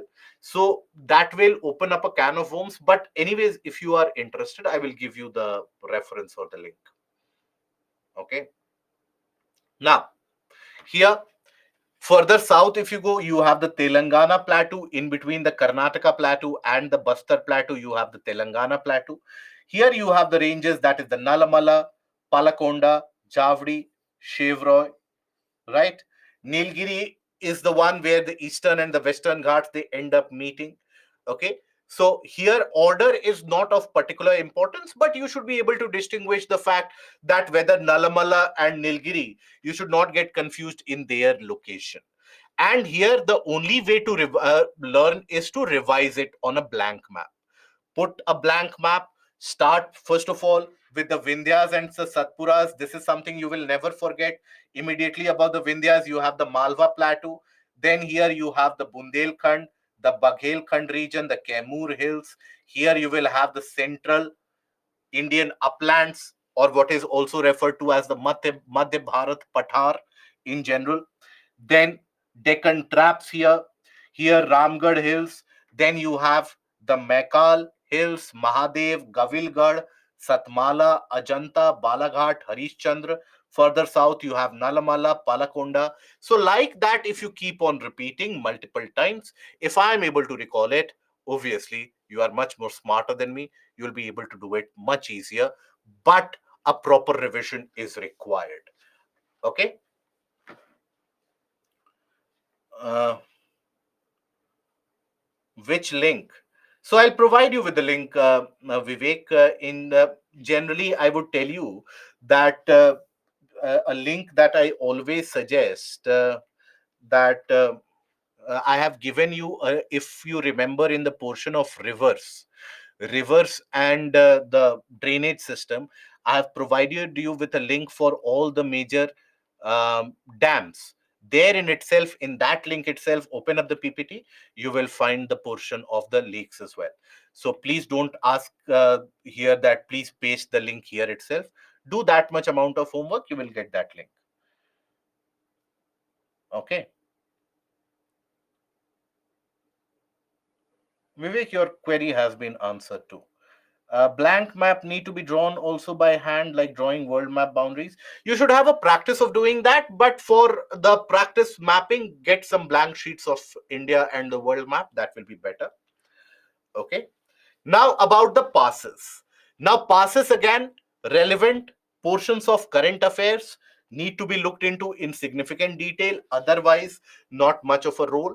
For example, right now, Zojila Tunnel is under huge amount of discussion because of construction of the all-weather road connecting the region of Srinagar with the region of Leh Ladakh. So that is where the Zojila tunnel, so Zojila Pass is in discussion.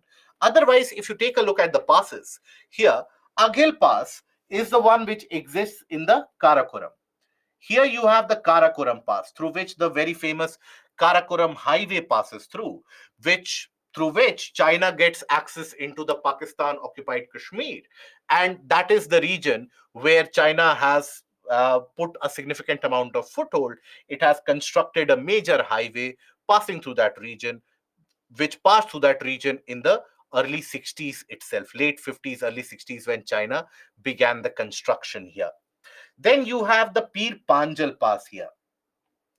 Now, at one point of time, Pir Panjal Pass used to provide the most motorable pathway between Jammu and Srinagar. But after partition, this has gone into the region of Pakistan occupied Kashmir. So now we use the Banihal Pass, where you have the very famous Jawahar Tunnel, which provides you with the all weather connectivity between Jammu and Srinagar. Then Zojila Pass will provide you connectivity between Srinagar and the region of Leh and Ladakh. Here, then you have the Shipkila Pass. Now, when you consider the Shipkila Pass, this is the particular pass through which river Satluj enters into India. And this is a pass which has been in significant amount of use historically as well, if you consider. So this is the pass which has been used by the traders, by the preachers out there.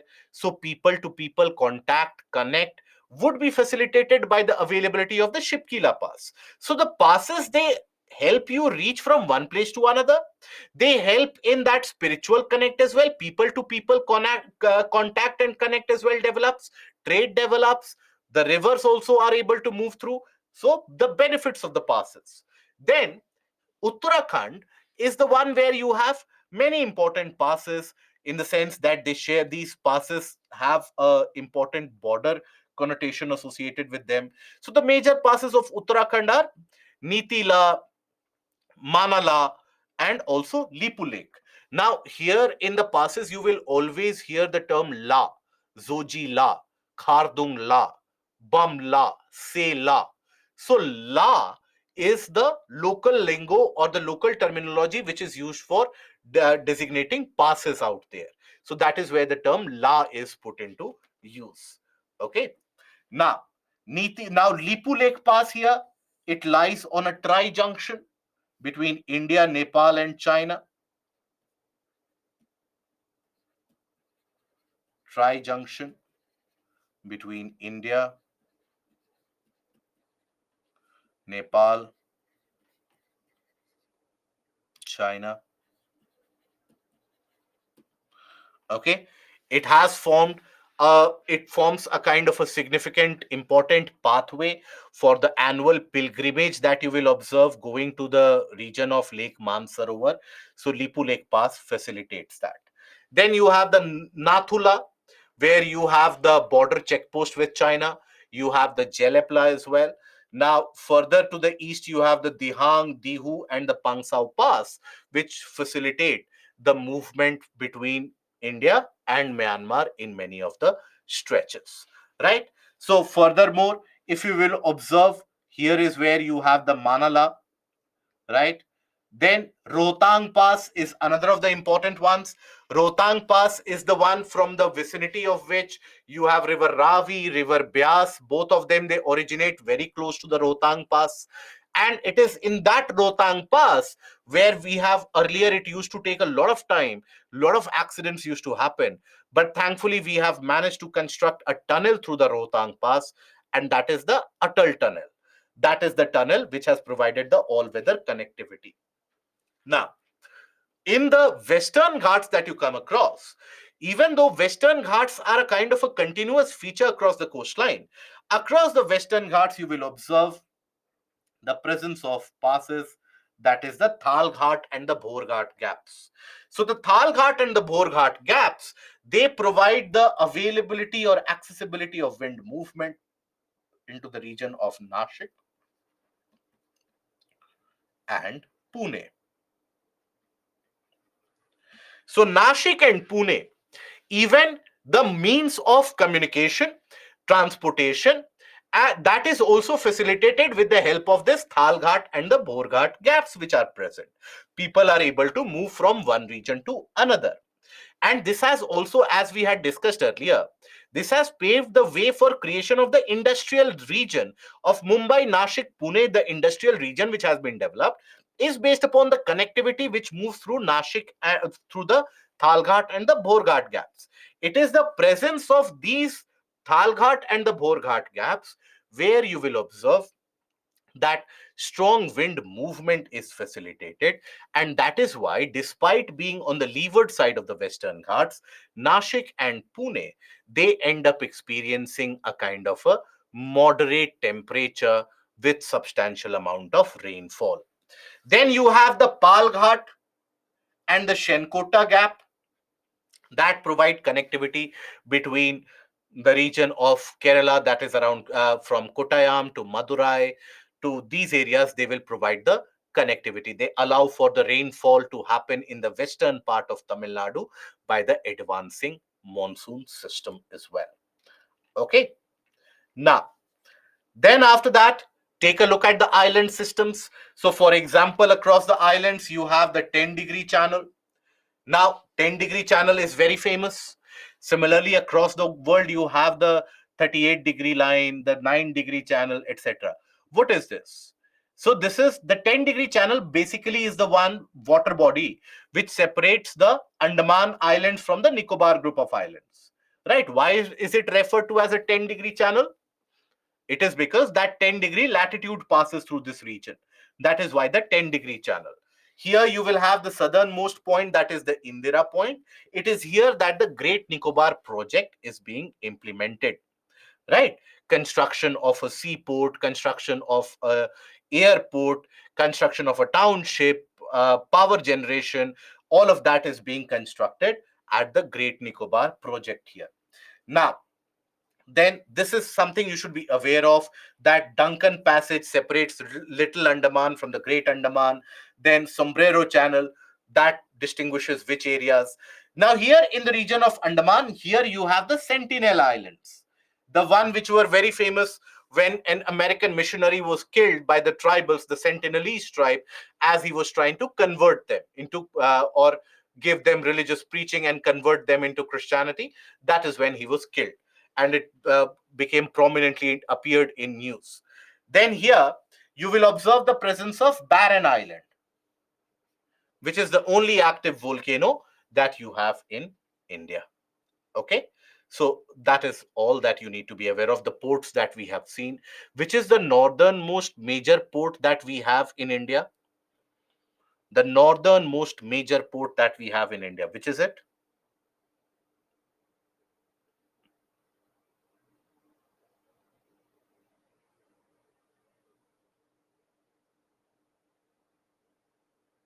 Okay, it is the Kandla port in Gujarat. Amongst the major ports I am referring to. So amongst the major port, not the minor ones. Amongst the major port, the northernmost is the Kandla port. Okay. So all those who are searching in Google, you can take a rest now.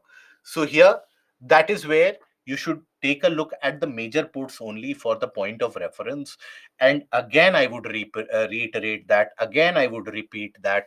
It might frustrate you guys by the amount of times that I have repeated this, but whenever any port even comes into news discussion, any news headline, that this is the kind of deal which is being signed, this is being developed, the expansion of infrastructure is being done, etc., etc., or change of hands, any of such news headlines, locate the port immediately and try to understand the features thereby.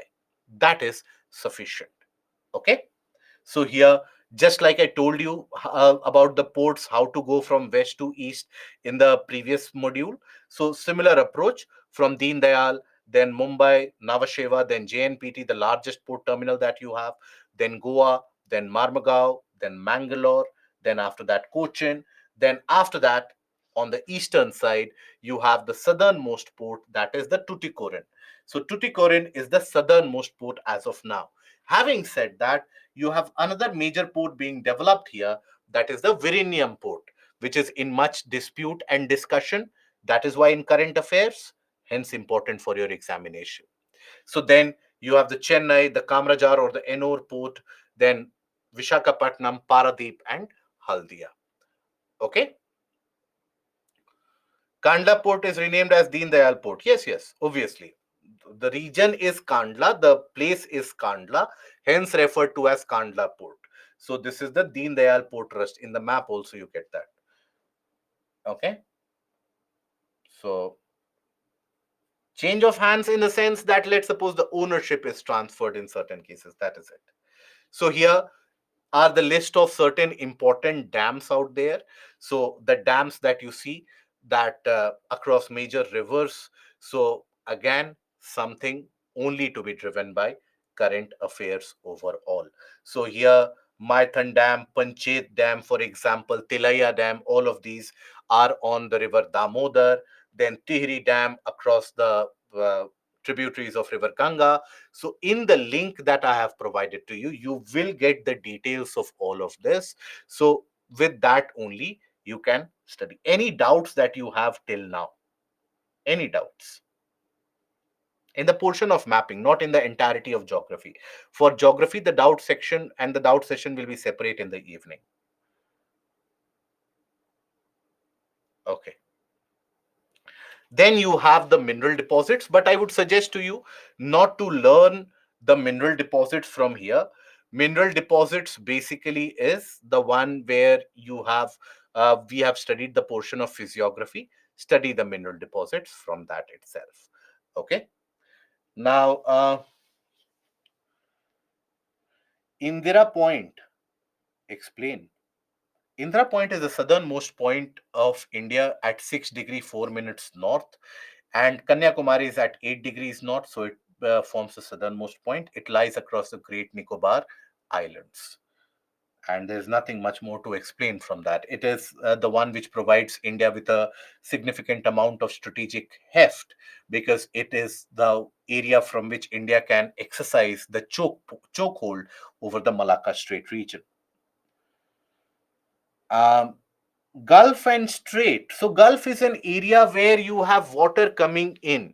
So, for example, in any particular region like this, if this is the land, so water penetrates in this narrow region. So, that is where you will find that is a gulf. But when you have two land areas separated by a narrow water body, so you have the water movement in between and you have land on both sides, that is what is referred to as a strait. Okay.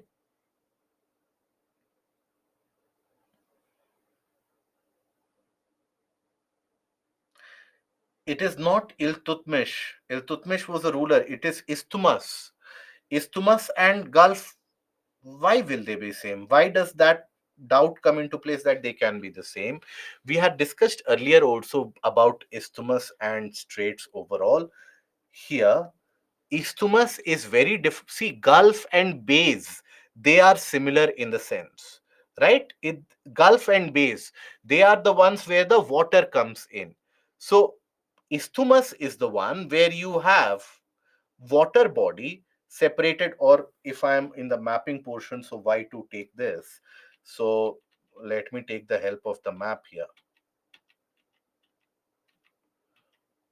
Okay. Observe this. This is your Bass Strait. This is your Bass Strait overall. So that is the strait. Means it separates two land areas, connects two water bodies. That is a strait. Okay. Observe here. Strait of Hormuz. It connects the water bodies on two sides. Gulf is a region where the water enters. For example, you have the Gulf of Aden. Gulf of Aden is present only up till here. That is it. Red Sea is present up till here. Red Sea and Gulf of Aden are joined by Bab al Mandeb. Now, for example, Gulf of Oman. This is a land area where the water has come in. Now, this is your isthmus. This region that you see, this is the isthmus where the land is connected and two water bodies are separated. This is the isthmus of the Sinai Peninsula. Okay. So isthmus, so or for example, observe here, you have the isthmus of Kra, which is present in Thailand, where Thailand is seeking to construct a kind of a canal here to facilitate the movement of the vessels. Okay, isthmus of Panama is another one of them. Yes. Is that understood? Or is that still something which is very dicey? Okay, good. So that is all that I want you to inculcate as a habit for the portion of mapping. I hope the process of revision is something which is being carried out. Now, those of you who have a certain set of doubts for the entirety of the subject of geography, we will meet again in the evening, and that is where we shall be discussing the doubts for geography in itself. And when we mock test that time, we did wrong. What did you do wrong there? Yes, Vivek, in some quantities they have. So we will meet again at 5 p.m. in the evening. If you have a doubt which is prevalent, send those doubts prior to that session, not during the session, prior to that session at IES Live under the heading of the doubt section.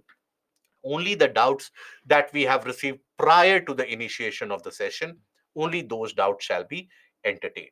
Okay. So till we meet again in the evening, take care of yourself, and all those who are not going to join us for the doubt session, please understand the approach that is required for geography, that is much more relevant for your preparation as compared to any of the factual nitty gritties here and there. So that approach that we have tried to inculcate in the 24 and a half modules overall, that is something which can be further augmented by the more process and frequent amount of revision. So with that, I bid adieu to all of you till we meet again. Do take care of yourself, keep yourself in the high spirits, take care of yourself, take care of your health. Goodbye. Thank you.